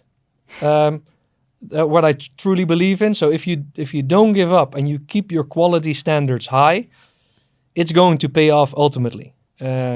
So those are sort of the things that keep you going and that are useful, I think, for people that would start their businesses. There is a small risk, a small luck factor involved, but you can also influence the luck, right? You got to do some brave stuff every once in a while.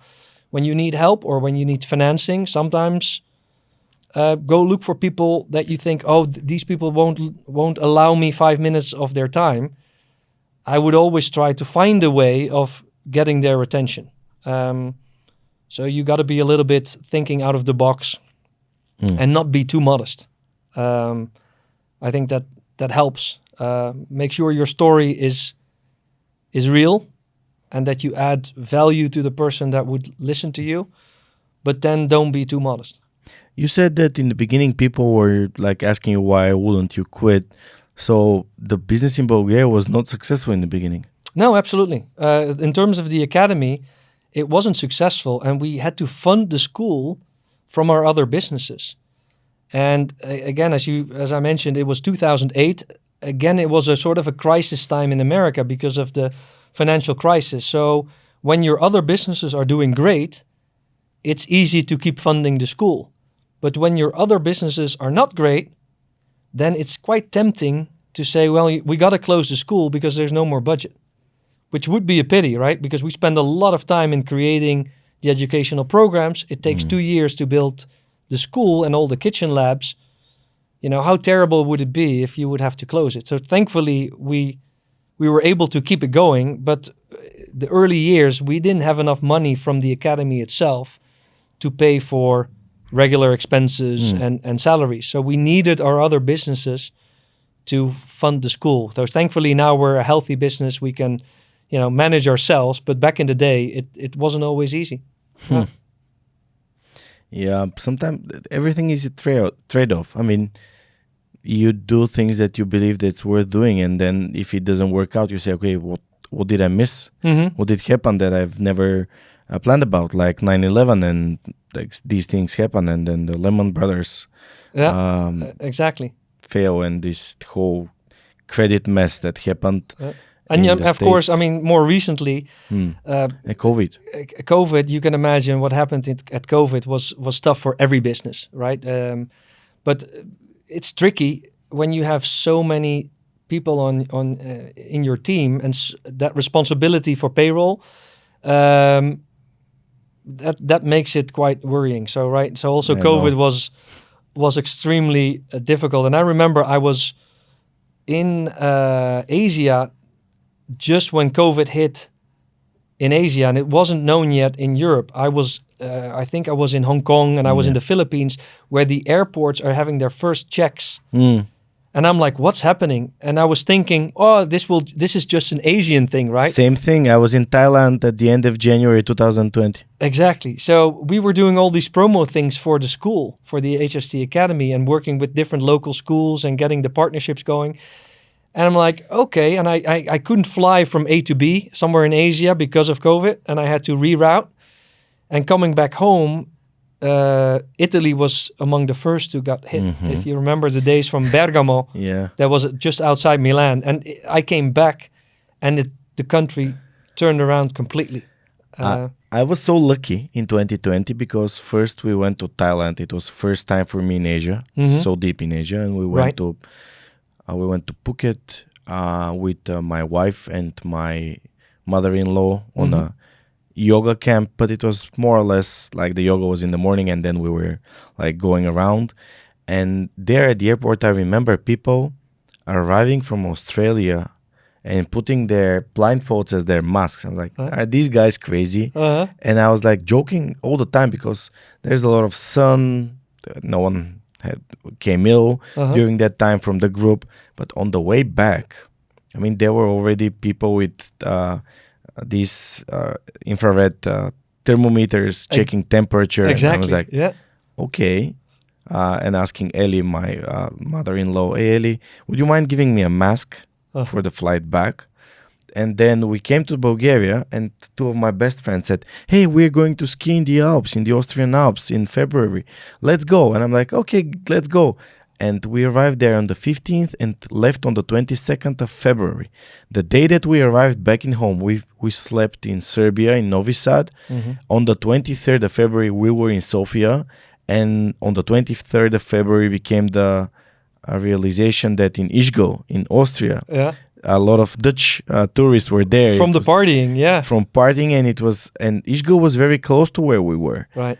And I'm like, okay, this thing is already in Europe, so this is going to hit. It was And I serious. started worrying because my father had an heart surgery, heart attack last year in 2019. Mhm. Like I had just lost my mother, my grandmother to Alzheimer's. So I'm like, okay, it sounds troublesome for people in Bulgaria to have this because our health system is also not in its best quality at the moment.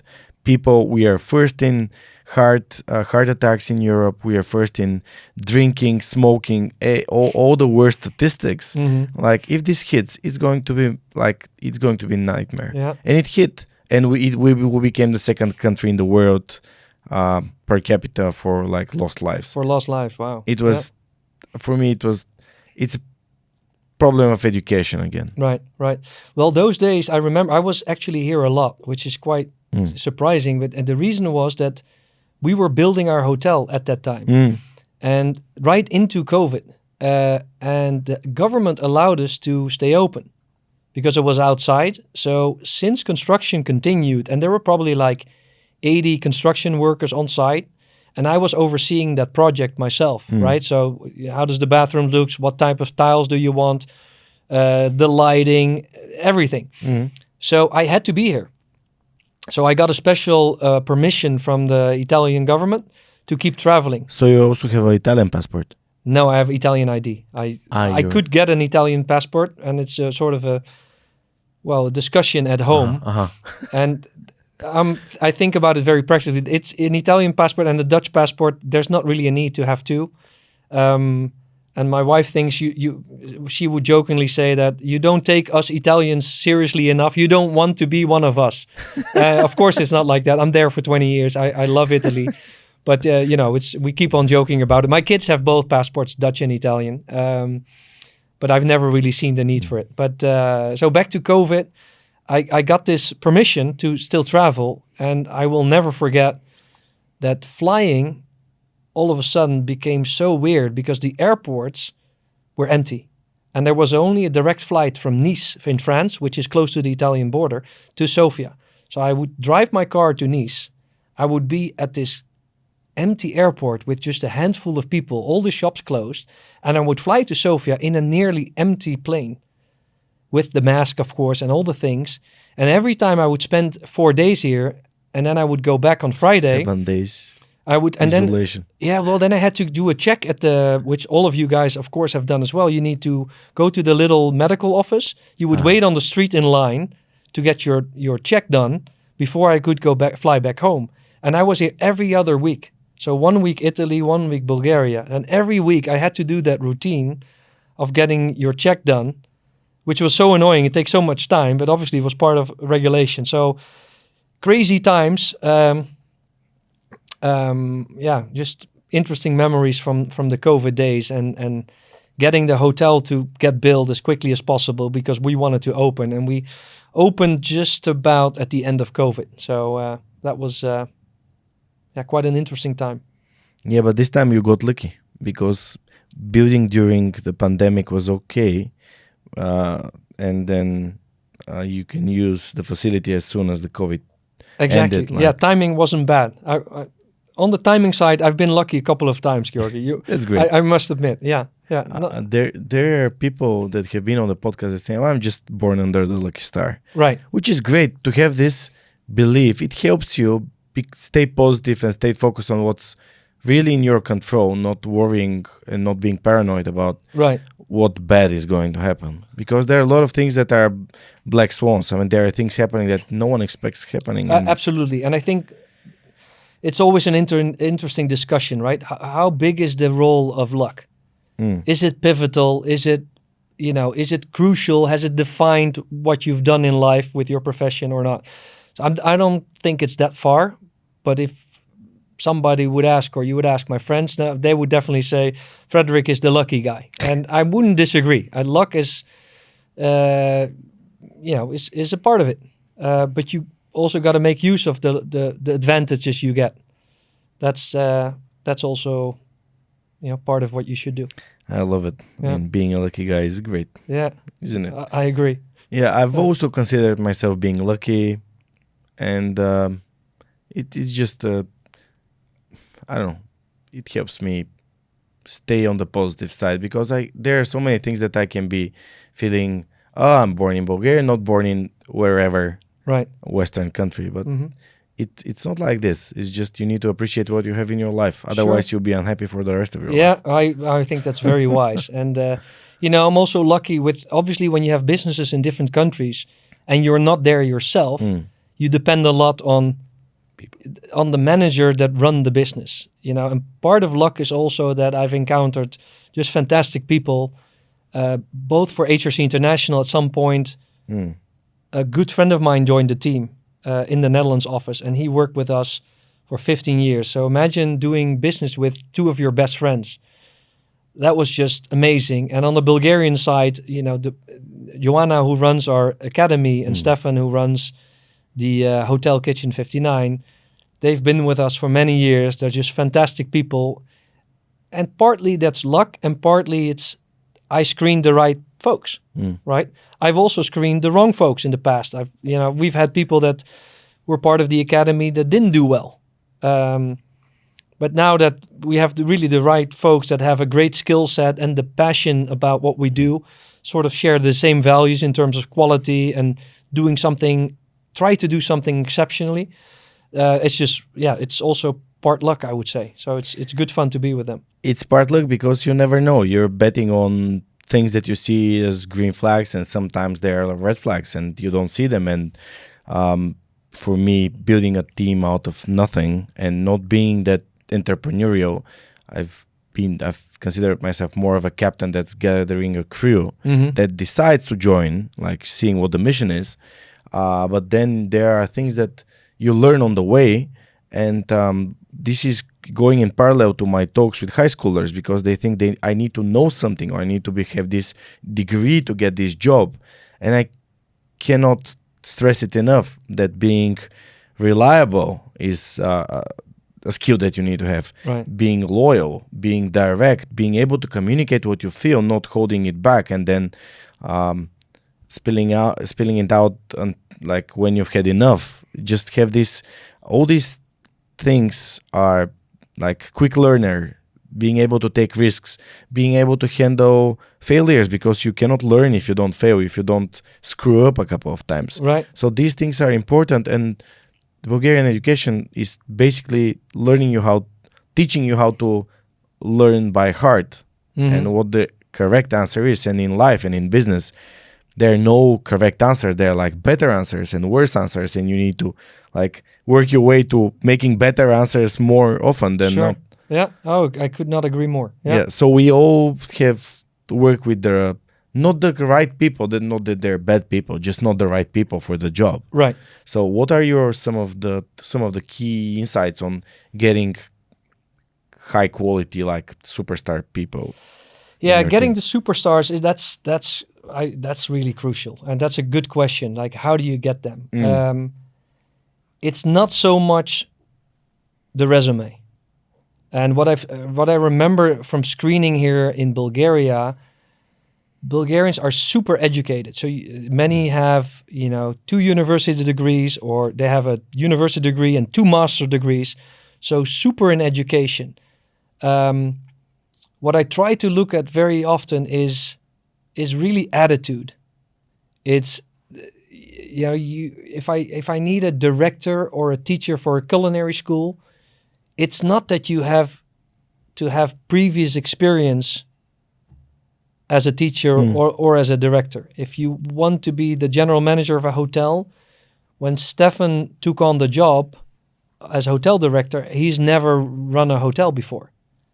But if the attitude is there, that is 90% of things, right? So when you can do a trial period, so when you have, what we do a lot in some of our businesses is do like trial days, or even short internships where you get to know each other.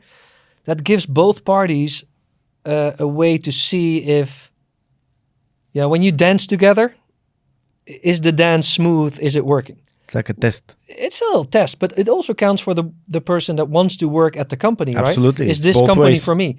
Because you cannot underestimate how much you lose if you don't have the right job fit. And, as you said, we had a staffing agency / recruitment agency. So that is just an important part of what we did, is try to make sure that the right person goes to the right job. And that definitely then counts even more for your own businesses. So doing it right and getting the person with the right attitude, I believe is an absolute must. That's crucial.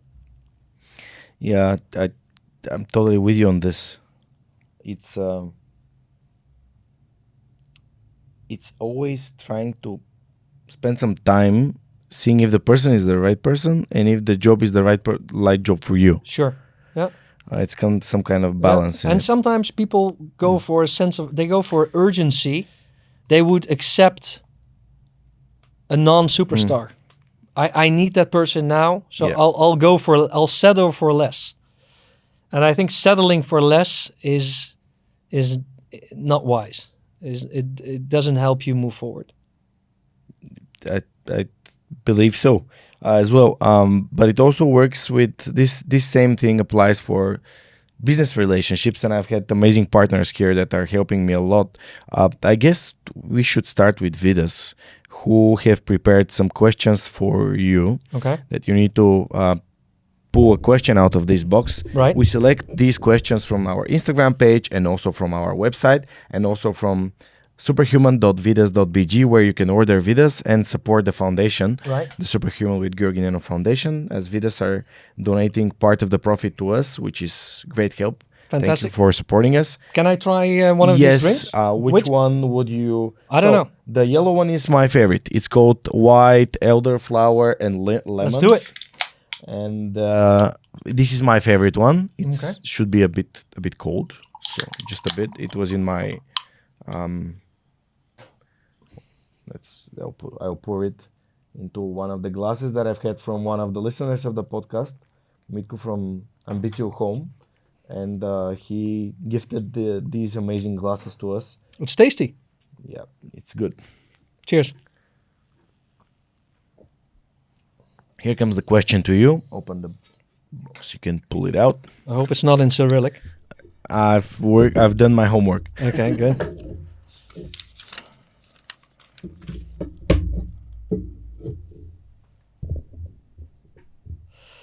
So the question is, from the team questions, what belief you had when starting that changed over time, and what proved that change? Wow. Can I think about it for a minute? Yeah, of course. I'll have some time to drink more with this.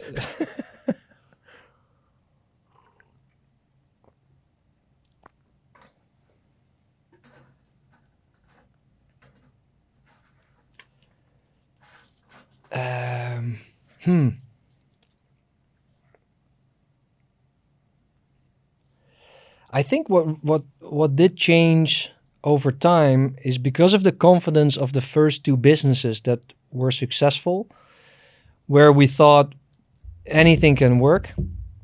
That's probably when realizing when you start making failures that you should do stuff that are close to your skill set and what you're good at. Mm-hmm. So it's too simple to think, the first two went well, everything is going to touch into gold. And I think that took a bit of years of, just being a little bit naive and maybe a bit of overachieving, just to calm down and get your feet on the ground with where you would be little bit slower in terms of starting new projects and new businesses. And that helps me these days when we now consider new businesses and new projects. So I think that's the part where I would say not everything will become automatically a success. That's probably what changed over time. Yeah. But most of the people are on the opposite side. They're like, not like most of the things will be failures and they're not willing to try. Right. You're thinking the other way around. You had this belief that things will be success. Right. Because of the successes that you had, or in general, you're a person that does not think about the failure, thinks about... Absolutely. It's I would say I'm definitely Mr. Positive. And as I mentioned earlier, my business partner is not so positive as I am, which helps in your discussions. Because if both of you would be very positive, you would maybe take on another 10 projects, which would doom to fail, right? So having a little bit of a neutral way of looking at things would definitely help. So me being Mr. Positive, I automatically think that any new project is going to be a fantastic success. So it's useful to have people around you that would say, Frederick, slow down. This and this could happen. Yeah. The blind spots. The Someone blind to spots. Spot the blind spots. Absolutely. And then you would reconsider and perhaps put the project on the back burner, put it in the fridge, and decide at some point not to do it. Yeah. Hey, have there been projects that you've put in the fridge, but then warmed up to try again later when the time was right? Because sometimes the ideas or the solutions come a bit too early. There were people doing podcasts before I started. Sure. In Bulgaria. I'm not the first one, but I also got the right timing. Sometimes you need the right timing for the job, but sometimes there's some things that you've thought about and there's the right time to start. Right. Yeah. Remember the HRC International company that recruited the talent for America, right? A logical thing would be to copy that business model into other markets. That makes sense, right? Yeah. So, and we especially were doing things to help youngsters from around the world to go far away. Yeah. We wouldn't do, in America, we don't do domestic recruitment. Yeah. So we figured Australia would be a fantastic market. Down under, every youngster wants to go to Australia. There's a lot of hotels there. It's English speaking. So let's conquer down under. So we tried it. We first put it in the fridge. Then we tried it. We failed. We put it back in the fridge for some years. And then we tried again. And we failed again. So it's something, putting it in the fridge, that happened a couple of times. It ultimately, we really thought, we tried everything. We opened a small office. We had a local manager to do the sales. We had, candidates ready. The visa worked. So we thought, me as Mr. Positive, this is going to be a giant success. And it wasn't. For various reasons, the market wasn't as big. The need wasn't as big. So putting it in the fridge, taking it back out, and now we've stored it for good. It's not going to happen again. Now it's in the freezer. I'm not touching it. So, so we had fun, but it wasn't meant to be. Yeah. And the next question will be: you've had the business for 30 years. What comes to your mind to say, okay, I'm going to sell it. I'm going to exit. Was it a discussion that you had with your partner? Was it like, How come? I mean, if it was successful for 30, it might have been successful for 50 years. Why would you sell it? Absolutely. We were approached, right? So somebody knocked on our door to approach one of the two companies, and then when learning more about our businesses, they actually wanted to purchase both our companies. One seller bought both of them. Yes, correct. Okay. And we figured it's a good moment. We've done a lot with the company. It's in very stable waters. We also thought that the buyer would be good for the companies and for our staff. Mm-hmm. That's also really important. When you leave the baby behind, do you leave it behind in good hands? Or is somebody going to take it and fire half your staff? That wouldn't be something that we would really be enthusiastic about. So that was really important. We also didn't really think that we wanted to pass it on to the next generation.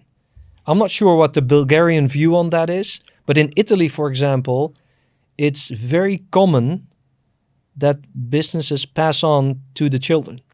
In Germany as well. And the Italians, I wouldn't say it's like a must, but it's so super common that if your mom and dad have an accountancy company, the kids study accountancy.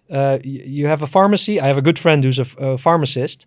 His mom and dad had a pharmacy. His sister works in the pharmacy. He works in the pharmacy, right? So it's a very natural thing to do. And I thought, I have two boys that are now in university, and I thoroughly believed that I wanted to not determine what their path should be. Because I made my own path, and I thought that's an amazing journey when you can really go anywhere. So why would I sort of even push him a little bit? I wouldn't push him hard, but give him a little push to move him into the direction of what I once decided to do. I don't think that was fair in my view. I thought it was great for my boys to really determine completely their own destiny, without taking into consideration what dad has done. And that helped as well. So it was a combination of those things, to slow down a bit, to make space for other more personal development projects, if you will. So all that combination, we thought it really was the right moment. We were very excited for ourselves to make that decision and to execute it. In Bulgaria, we were deprived of the opportunity to have family aired businesses due to the fact that in 1945, after the 1945, the collectivization became thing. When the Bulgarian monarchy was overturned, it was like there was a coup led by Russia, Soviet Union, pardon me, attacking Bulgaria and saying, like, starting a war after, because we were allies, we were on the supporting the Berlin-Tokyo pact.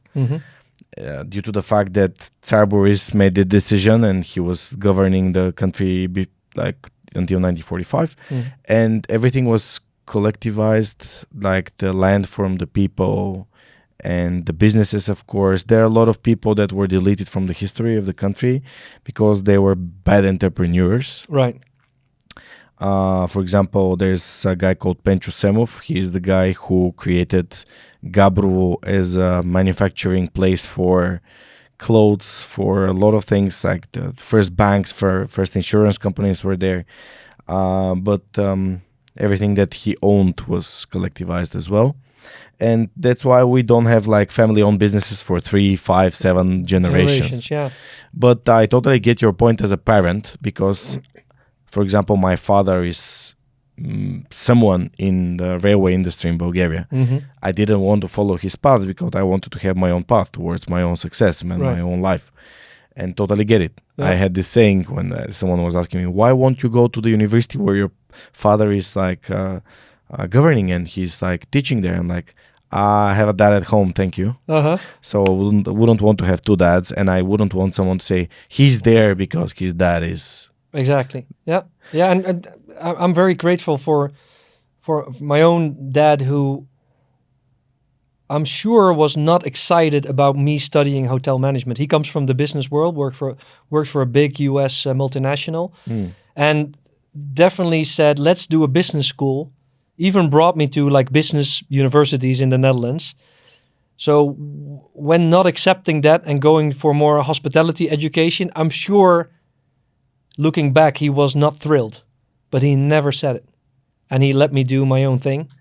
And, you know, when you start your own business at 22, it's not a very high chance it's going to work, right? So I'm sure he was very worried, and he would have liked me to join, you know, the early steps of going into a big company, you know, go work for Unilever, go work for Shell.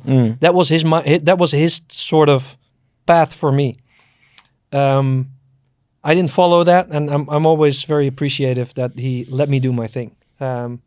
So I try to do that with my boys. Yeah. So what would be the best advice, the best father to another father advice? Because my kid is like 3 years, she just turned 3. Okay. So what would be a good advice that you've seen that works, because you have the results of your parenting right in front of your eyes? Yeah. I let my kids try a lot of things. I think when they're up until 16, have your kids try many different things. I think the greatest gift is if during childhood somebody really finds their passion. I think that is just amazing. And if you can support that a little bit, because that doesn't come automatically, right? You need to be curious, and you find your passion if you do things. So, and it starts with, you know, if somebody wants to do soccer, let them play soccer.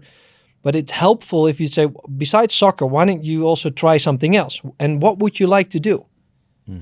Right? So my boys did a lot of different sports, and, you know, they tried also more the arts of this world. And my oldest got a passion for music, and it turned out to become his profession. He's now a pianist and wants to make that his career.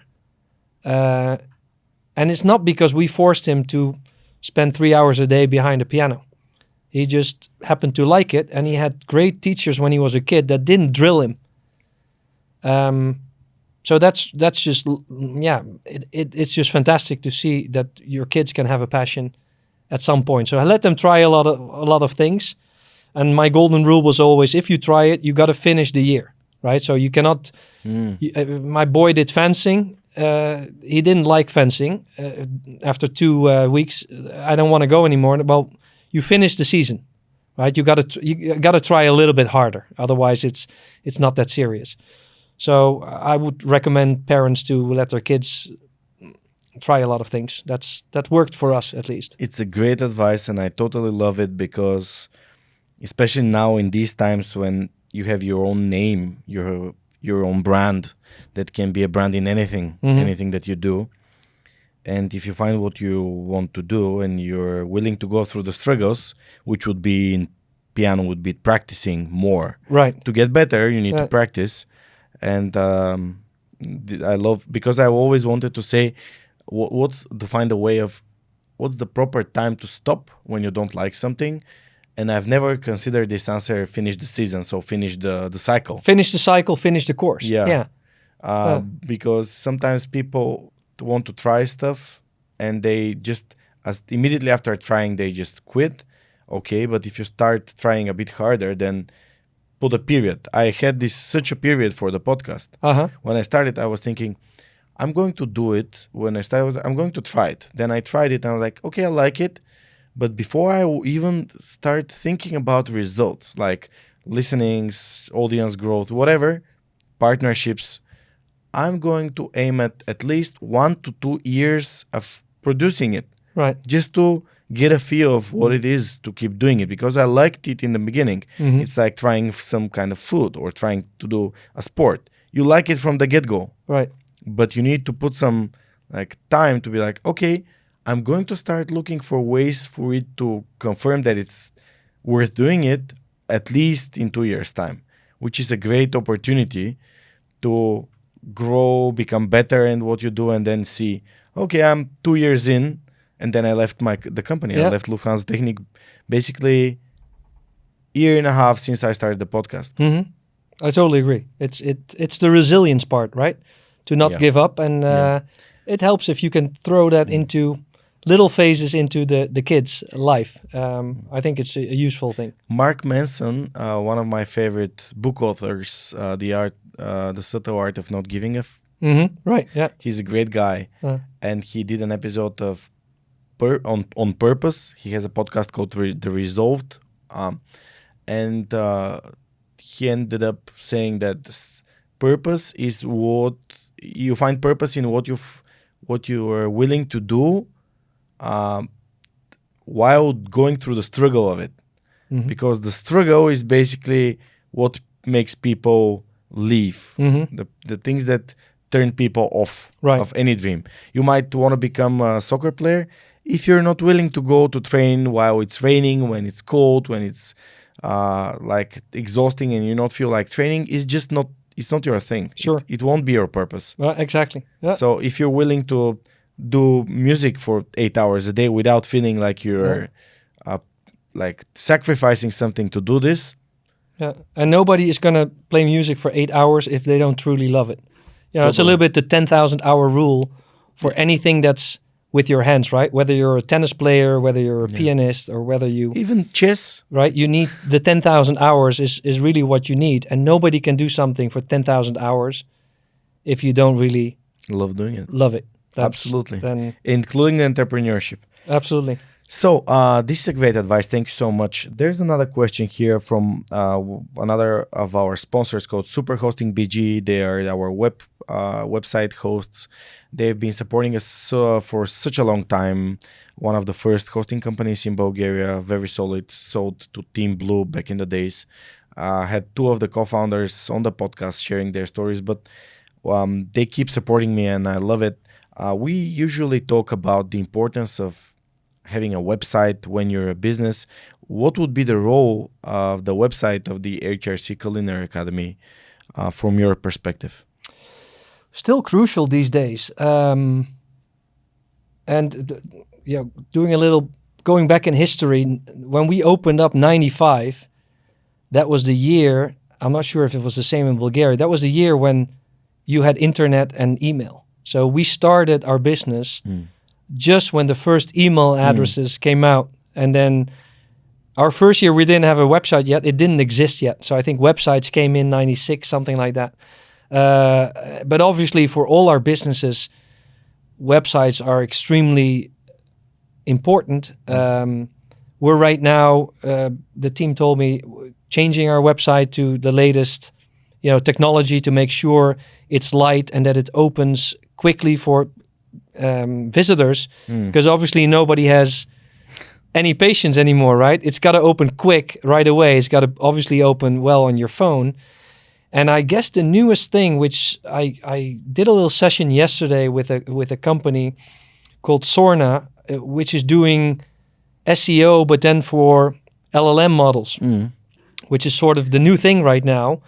And making sure that, which I don't know a lot about, is how can we make sure that we are found through the ChatGPTs and the Claudes of this world as quickly as possible, and that we rank really high, because more and more people don't use Google anymore, but they start using AI for any reference, right? So find me the best restaurant in Lisbon.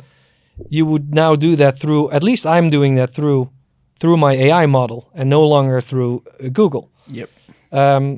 So how do you play with that, and how can software companies help? And I think this Bulgarian company is trying to help local businesses as well with this, which I think is great.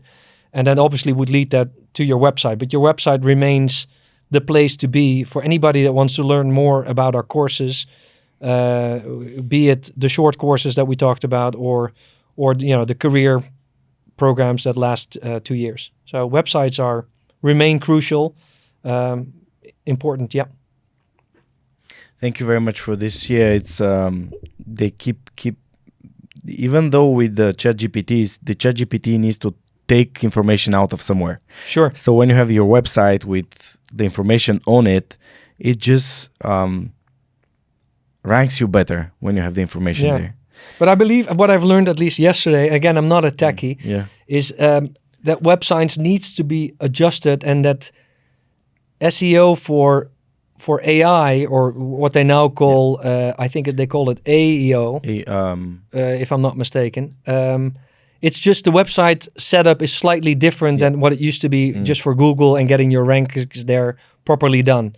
But I believe this is what companies should now really focus on, because it's inevitable that the trend continues that people search through all the AI models rather than Google. So we need to be ready for that as our company, whether it's the school, but also the hotel, should be found really easily through the AI models.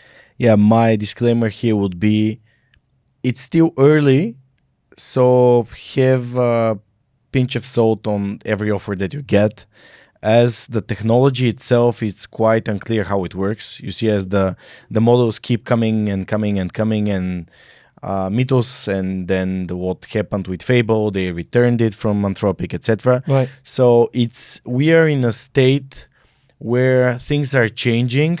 It's not clear how are things working. Mm-hmm. And this provides a perfect opportunity for people to promise you wonders. Right. Oh, I completely agree. Yeah. How do you protect yourself from such things? Because you're quite experienced in doing businesses. You've been to good and bad situations with like being failed by things that happen to you, like your own personal choices. But of course, this is always a great way to learn. Absolutely. It's a lot of it is common sense, Georgi, I would say. And if somebody pitches their services, get down to really the core issue of what you need. So in this case, if I would need proper SEO for AI models, what's really your secret sauce, and what do you do different than the agencies that help you with SEO? Mm-hmm. And if the story is what I would call wah-wah, you're obviously not at the right spot. So the story has to be compelling, and it has to make sense from a logic point of view. Even if you're not a techie, I should understand it. The other party across the table should be able to make me understand why they can do it properly.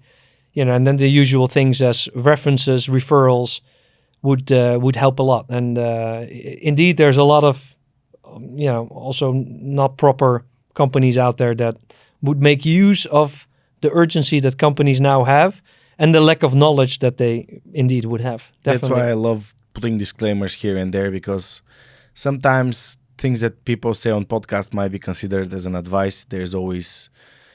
My advice would be, talk to people that they have the reputation and you trust them, that they can help you have a better educated guess. Absolutely. And that they have a track record, right? That's crucial. Yeah. All right. Here comes like one of my favorite questions. It's about books. The books that helped you, people like you, my superhuman guests, always recommend great reads or listens, of course, because now we are in a time that sometimes on the flight you would prefer to listen to a book than to read it. Right. So what would be some of the titles that you're willing to share as great reads or great listens to our audience? Right. Well, I'm still very old school, Georgi. I still read. I love the books with the paper. Mm-hmm. Now it's tricky. My wife just got for her birthday an e-reader. So we'll see if she will continue digitally, and if I will try that as well. But I've really continued to read, from paper, so to say. I love to read biographies from entrepreneurs. That's one of my favorite things. Documentaries, type of books, factual books like nonfiction type of books. Recently, read a book from about the Amazon. Like to stay involved in what happens with our nature, and worried a bit about also oceans that are getting overheated and very dirty. Yeah, polluted. pollution is a big thing. And But Amazon, not the company. He was talking about Amazon, the forest. I was exactly Amazon, the forest. Thank you for clearing this. So there's this American guy called Paul Rosalie, and he had this amazing story that as a youngster he followed this passion. He lived in New York City and then actually loved the nature, and he was able during a sort of an exchange project at school to go very deep into the Amazon forest.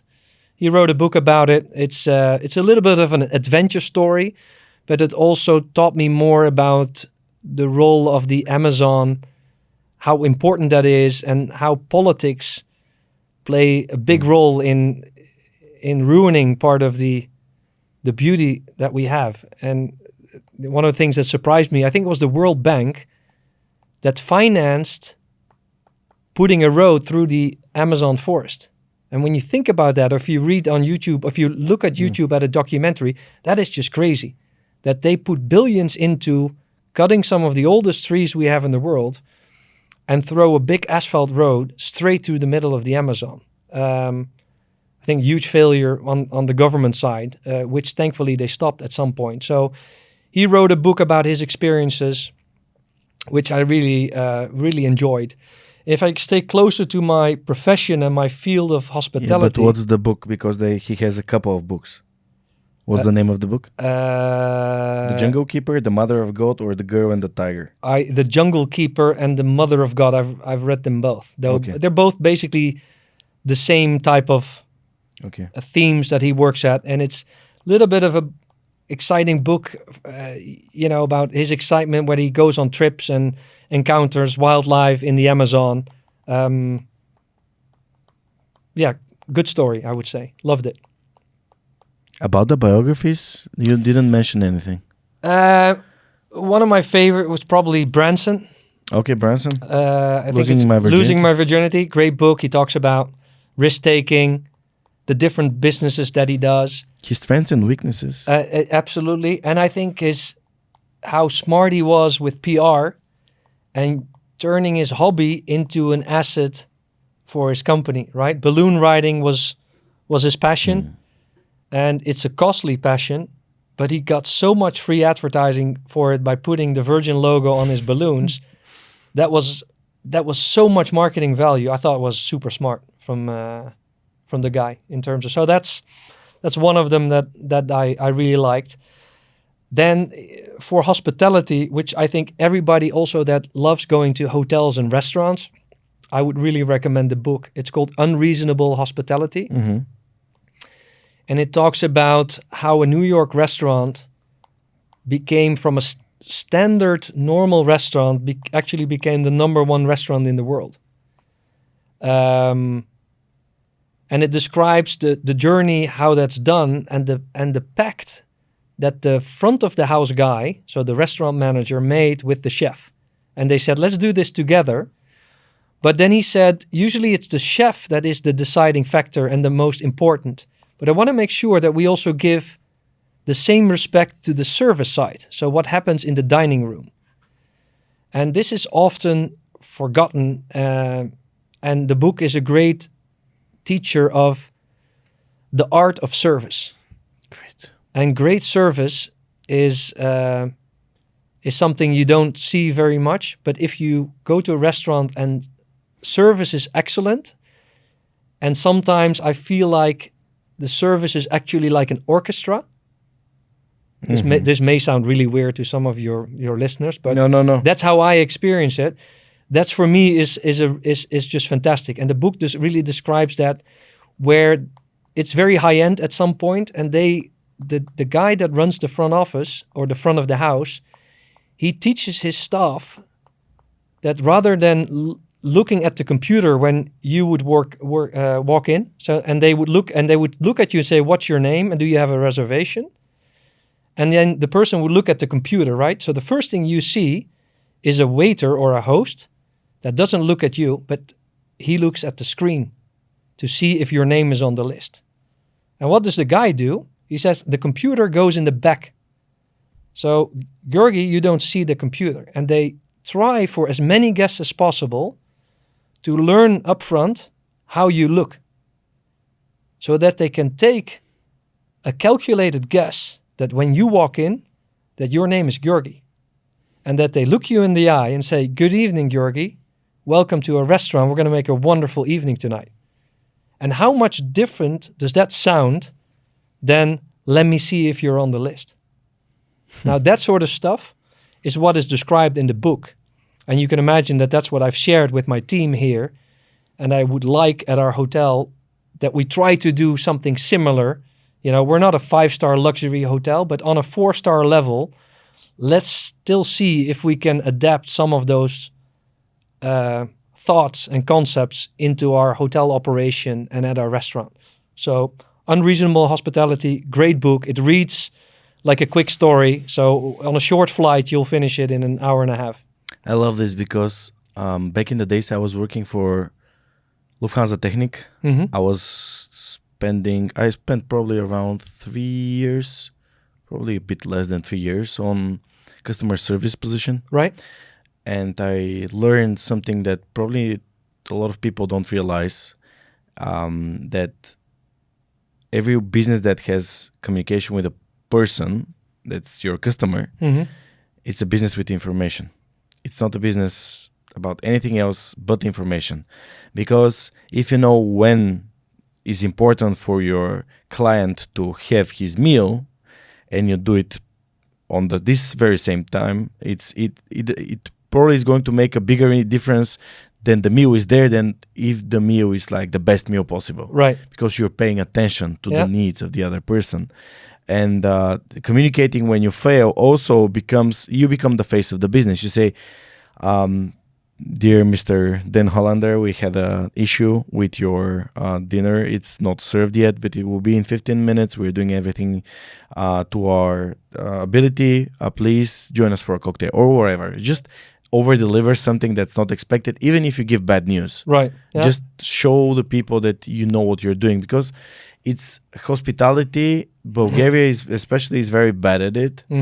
In general, our service level is very low compared to the Greeks and the Turks that are nearby. Right. We have the reference points that are very close to us. There's a lot to improve. And there is. With the academy, hopefully pretty soon, we can launch something as a short course. We're toying with some ideas where maybe with a hands-on course, we can help a little bit to improve, give people a tool how to do a little bit more proper service. And, so many things can be solved very easily. Like you said, I have a bad news message, but how about a little cocktail during the wait? That's great. But even that can go wrong. I was at a restaurant recently, and they offered me a digestif, like an after-dinner drink. Yeah. They gave me some limoncello, and they had in this case it was a grappa. Okay, grappa. No, rakia. I'm just kind of like a rakia, exactly. And I said, you know what? I don't want the limoncello, and he offered me he didn't specify what drink it was. So our group said, we'll take a grappa. And then later on the bill, the grappa was added. Oh no! Which,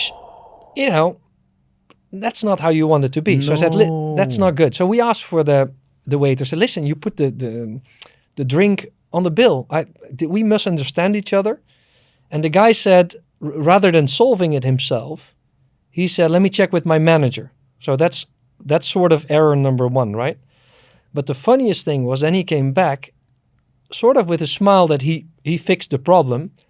And he said, I'm sorry about it, but how about I can offer you another half a grappa on the house? Right? Even in Italy, you can fail that much. And that was just the funniest thing. Yeah. I said, no, thank you. You can keep the half a grappa, but it's not so difficult.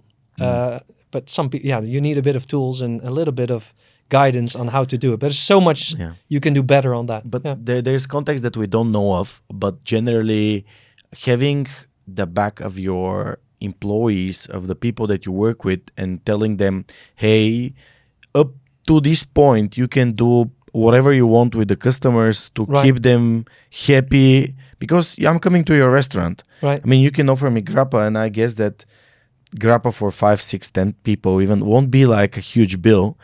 And if we decide to leave because we're not happy, you're losing money. Absolutely. So it's no brainer. You can serve half a grappa on the house. Yeah. And not offer half a grappa after you've put everything on the bill. Exactly. It's just a perspective, and of course, some bosses, especially in the place that I've seen, do not support. The managers do not support such kind of behavior, and they should. Right. And ideally, Georgi, you shouldn't even put a specific rule book on it that you can offer it up to this much leva or up to this much euro. You know, give the staff the freedom to decide. But this is trust. That's the trust and the ideal. But someone is going to be way more motivated to do their job. And they're way more motivated to stay at the company rather to take on the next job offer, even though that get paid higher. Right? Totally. If they love it, they'll stay. Absolutely. So yeah,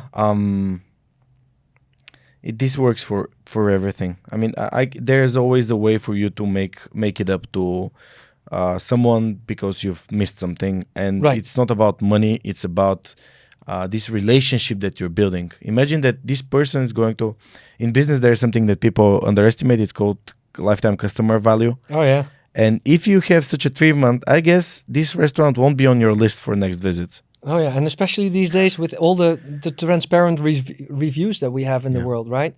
And that even goes too far, right? Because some businesses, you know, it's all about the review, which I wouldn't say that creates the healthiest environment. No. But considering the lifetime value, it's a concept that is absolutely crucial and that everybody should realize when starting a business. Yeah. I've just picked up Unreasonable Hospitality by Will Guidara, and I'm going to put it on my list because I think that there are things that I can take and deliver to my guests even on my podcast, and take and deliver to the people that support my podcast. Right. I've had more than 400 people supporting the podcast since we started 10 years ago. Thank you very much for backing us up, not only to collect stories such as Frederik's, but also to share these stories with high schoolers all across Bulgaria, not only, but also with students. And being able to do what I can do now is because of your support. People that are supporting this, not only Bulgarians. I've had a Polish person saying, I love your podcast. It helps me keep my Bulgarian at a level, which is great. I've had so many Bulgarians that live abroad, including in Australia, Canada, Norway, Singapore. This support, this monthly support helps me a lot. So if you would like to support the podcast, go to the superhumanpodcast.net/podkrepi, and then on the right-hand side, you can see it also on my homepage. Support us with a small monthly donation for us to continue building the team and keep inviting great people to the podcast who share their authentic stories of success. Thank you very much. And now, just a quick thing to add about the books. Are there any other books that you're willing to add? My memory about books, my memory isn't as good as it used to be. I think that's pretty much it. What comes to mind. Yeah. I love sports, so I read the book about Kobe Bryant, but I think he has many. I love his story. All the tennis guys. I'm a huge tennis fan, so the book about Federer. Have you read the one about Agassi? I also love the one from Agassi. I've read it. His famous quote. You remember the famous quote? What was the quote? Which one? When a journalist has asked Andre Agassi, the U.S. player, the U.S. tennis star, so I'm sure you love tennis, Andre. That was the question. You remember what he answered? No. He said, "Are you kidding? I hate tennis," and he truly meant it. He wasn't. He was really great at it. He was drilled by his father, like the Williams sisters as well, right? I think there's a film about it. Yeah. But he didn't like it. He was very good at it, and did some stuff that he shouldn't really do as a sports athlete. But fantastic book indeed, the Agassi book. Because it's about being against what people expect you to do, and this internal rage make him the player that he is. Right. This rebellion towards his father, his authority, and this is probably what you were saying about your kids doing what you tell them to do. Yeah, and then imagine if you don't like tennis, you're really good at it, and your dad puts a tennis court behind your house. He buys a house that can only fit a tennis court. Exactly, yeah. Well, he had ridiculous. had some problem with drugs and became. Now I think he's super, very much into good philanthropy and does a lot of great stuff. Still love his views on tennis. He's a good guy, he's a fun guy, and amazing tennis player, very gifted. Yep. But the book is definitely, if you like sports biographies, then Agassiz is definitely one to read. Absolutely. I'm Good going one. to make one recommendation to you: The Art of Resilience, about what was the name of the guy that swam across the island of United Kingdom. He swam. He never came ashore. He did it in probably around 100 days, but he was talking about resilience, and we were talking about resilience. Yeah. And then I'll read that book. That sounds. I love swimming in the sea, so I wouldn't do that much. He used to be a bodybuilder, Uh-huh. and they told him, the doctors told him, you cannot do it because your bone density is too high, you're too heavy, and he didn't care. He did it. Art of Resilience. Let me just see. Okay. Was it a Brit or was he from another country? Yeah, he's a Brit. Okay. Ross Edgley. Okay. A very cool dude. Looking like an Arnold Schwarzenegger, then became a swimmer to do it. Came out looking as a seal, very like chubby. Yeah. Because of the fat that was important for him because of the temperature. It's tough to swim in the sea. It's open sea. Open water swimming is so different than in a pool. And then doing it for so long, wow, I'm impressed. Yeah. And then the last business biography I would recommend is Shoe Dog by Phil Knight. Have you read it? Yeah, of course. Yeah, It's a spectacular book. Yeah, this is like achieving the upper limits of your ability, and next month you need to achieve the next floor. Yeah, well, I think what's great about Phil Knight's book is it gives you an insight in the war of signing sports athletes for your brand. But right? he didn't even realize it when he started with Jordan. Exactly, yeah. And it was, there's a couple of brands, and then recently, I don't know if you're following the World Cup, but they, now of football, right, in the US, and they, all the shoes seem to be in pink, which is really odd, and then, which is really hard for the brands, because the audience doesn't know if it's a shoe from Nike or from Puma, because they're all pink, which I thought was kind of funny. I don't know how Nike looks at it, but going back to the book, that's a great book. He started from his garage, the classical American story of starting a business. Fantastic book. Yeah, agree. Absolutely. Combining your hobby and your passion. Absolutely. Hobby for running and the passion for business. Because I'm following Steph Curry, and he recently signs his contract with Under Armour finished, and he moved to another company called Li Ning, a Chinese brand. Yeah, I read it. It's huge, because he was not signed to Nike because they underperformed on their presentation, and this is also part of this delivery of excellence. Right. You go there with a wrong person's name on his presentation, and this guy becomes a game changer in the whole game of basketball. And now he is able to create his own brand, just like Roger Federer did, like Michael did, Jordan, and he moved it to another company for $400 million. Yeah, amazing. It's crazy. And the same story, you mentioned Federer. So he was signed by Nike, I believe, and they also underperformed. Federer didn't want to leave. Yeah. He has a very smart manager, and his wife is also does his business dealings. And what he then did is he signed an Asian, I think it's Japanese, Uniqlo, Japanese, for clothing.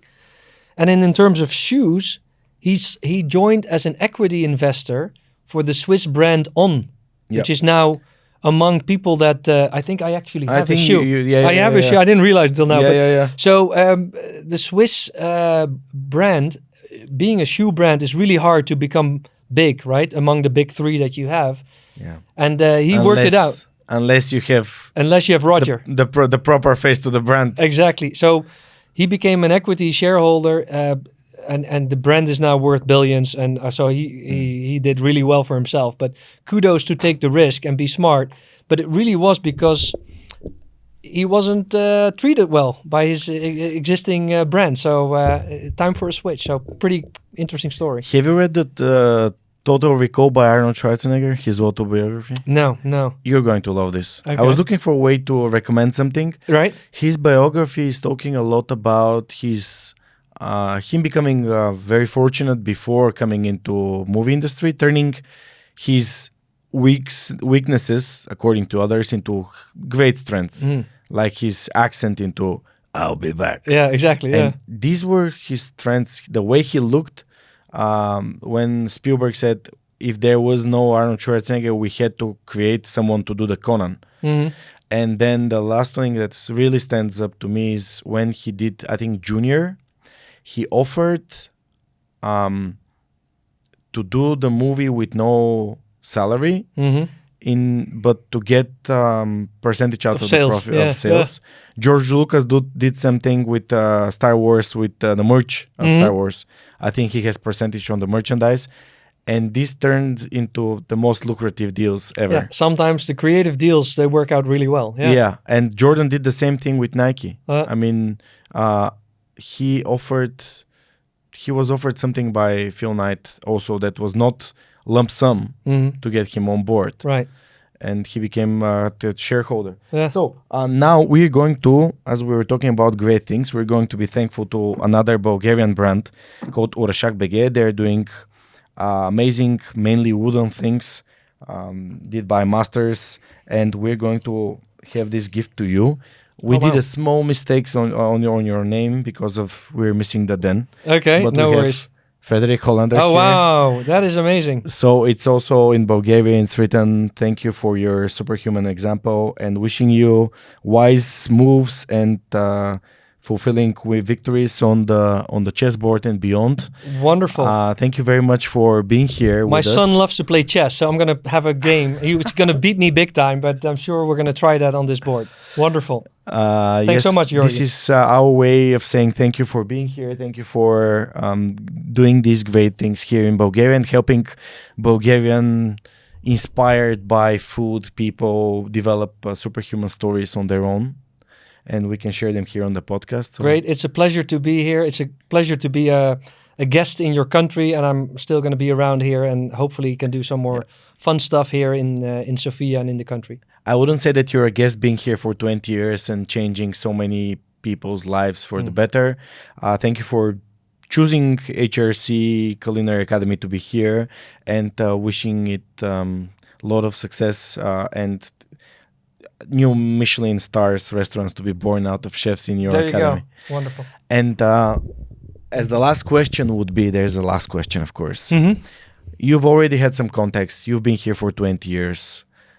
What would be your advice for us to turn Bulgaria for the better, to make Bulgaria a bit better? Without getting really into politics. No politics. The podcast is apolitical. Right. It's always been apolitical. That's good. That's good. I like that.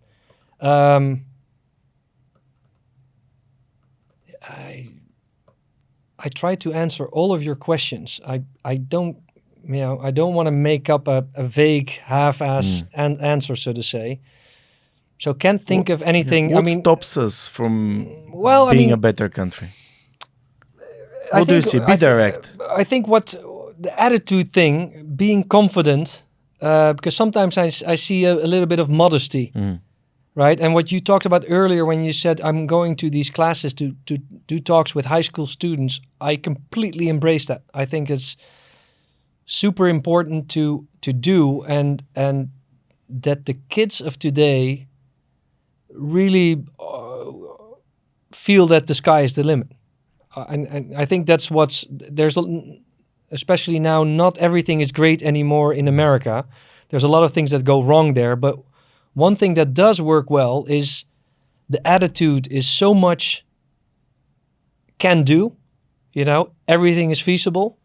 And I think when it comes to business and just, your life and your goal setting, I think that's what I want to bring on to my kids, and what I think is useful for everybody to have a healthy dose of confidence, and that it's all possible, because then you reach for the stars, and that automatically hopefully means that your life is going to be even more interesting. So that's probably what I would then. There's a great Greek philosopher quote that inspires me a lot about being brave, being courageous. It's that the bravery is the beginning of every success. Yeah. Well So, said. Yeah. We need to be a bit brave because what would happen if it doesn't work out?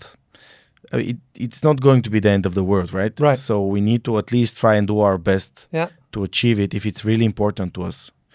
So, Frederick, thank you very much for Pleasure. spending the time with us. It has been almost 3 hours. Thank you for choosing Bulgaria as a place to make HRC Culinary Academy home base and Kitchen 59.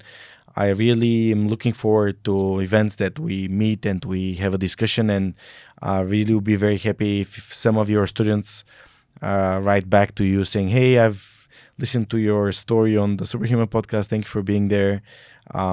I'm looking forward to comments from people that have been with us for the last couple of hours. And if there's anything that we can help you out, you and your team, we'll be very happy to do it. Thank you for hosting us for this episode 500. Hopefully at episode 1000 we can do it in the bar. Let's do it. I'll promise I'll be there for the 1000. Yes. There are 10 years that are in front of us. So thank you very much. Thank you again. Pleasure to be here. Wonderful to speak with you. And let's have a beer soon on the rooftop. Let's do it. Dear friends, thank you very much for being with us in the last couple of hours. My guest on the podcast was Frederik Den Hollander, the founder of HRC Culinary Academy, Kitchen 59, the hotel. And you can hopefully comment if you've liked this podcast, because this is the way that we get to new people that are supporting us. Mainly, the podcast goes in Bulgarian because I have made a commitment 10 years ago to improve people's confidence, saying that there are people here succeeding, doing the right things, putting themselves in the right environment, and being great role models. So if you like what you do, we can support us through our foundation. Go to our website. On the top right corner, there's a button that you can make a monthly or one-time donation if you want to. But sharing the podcast really helps a lot because the algorithm sees that you like our content. This has been an episode 513. If you've liked it, next week there will be more of it, as we say in Bulgarian. Свръхчовекът с Георги Ненов всеки вторник ви разказва истории, които вдъхновяват. Bye!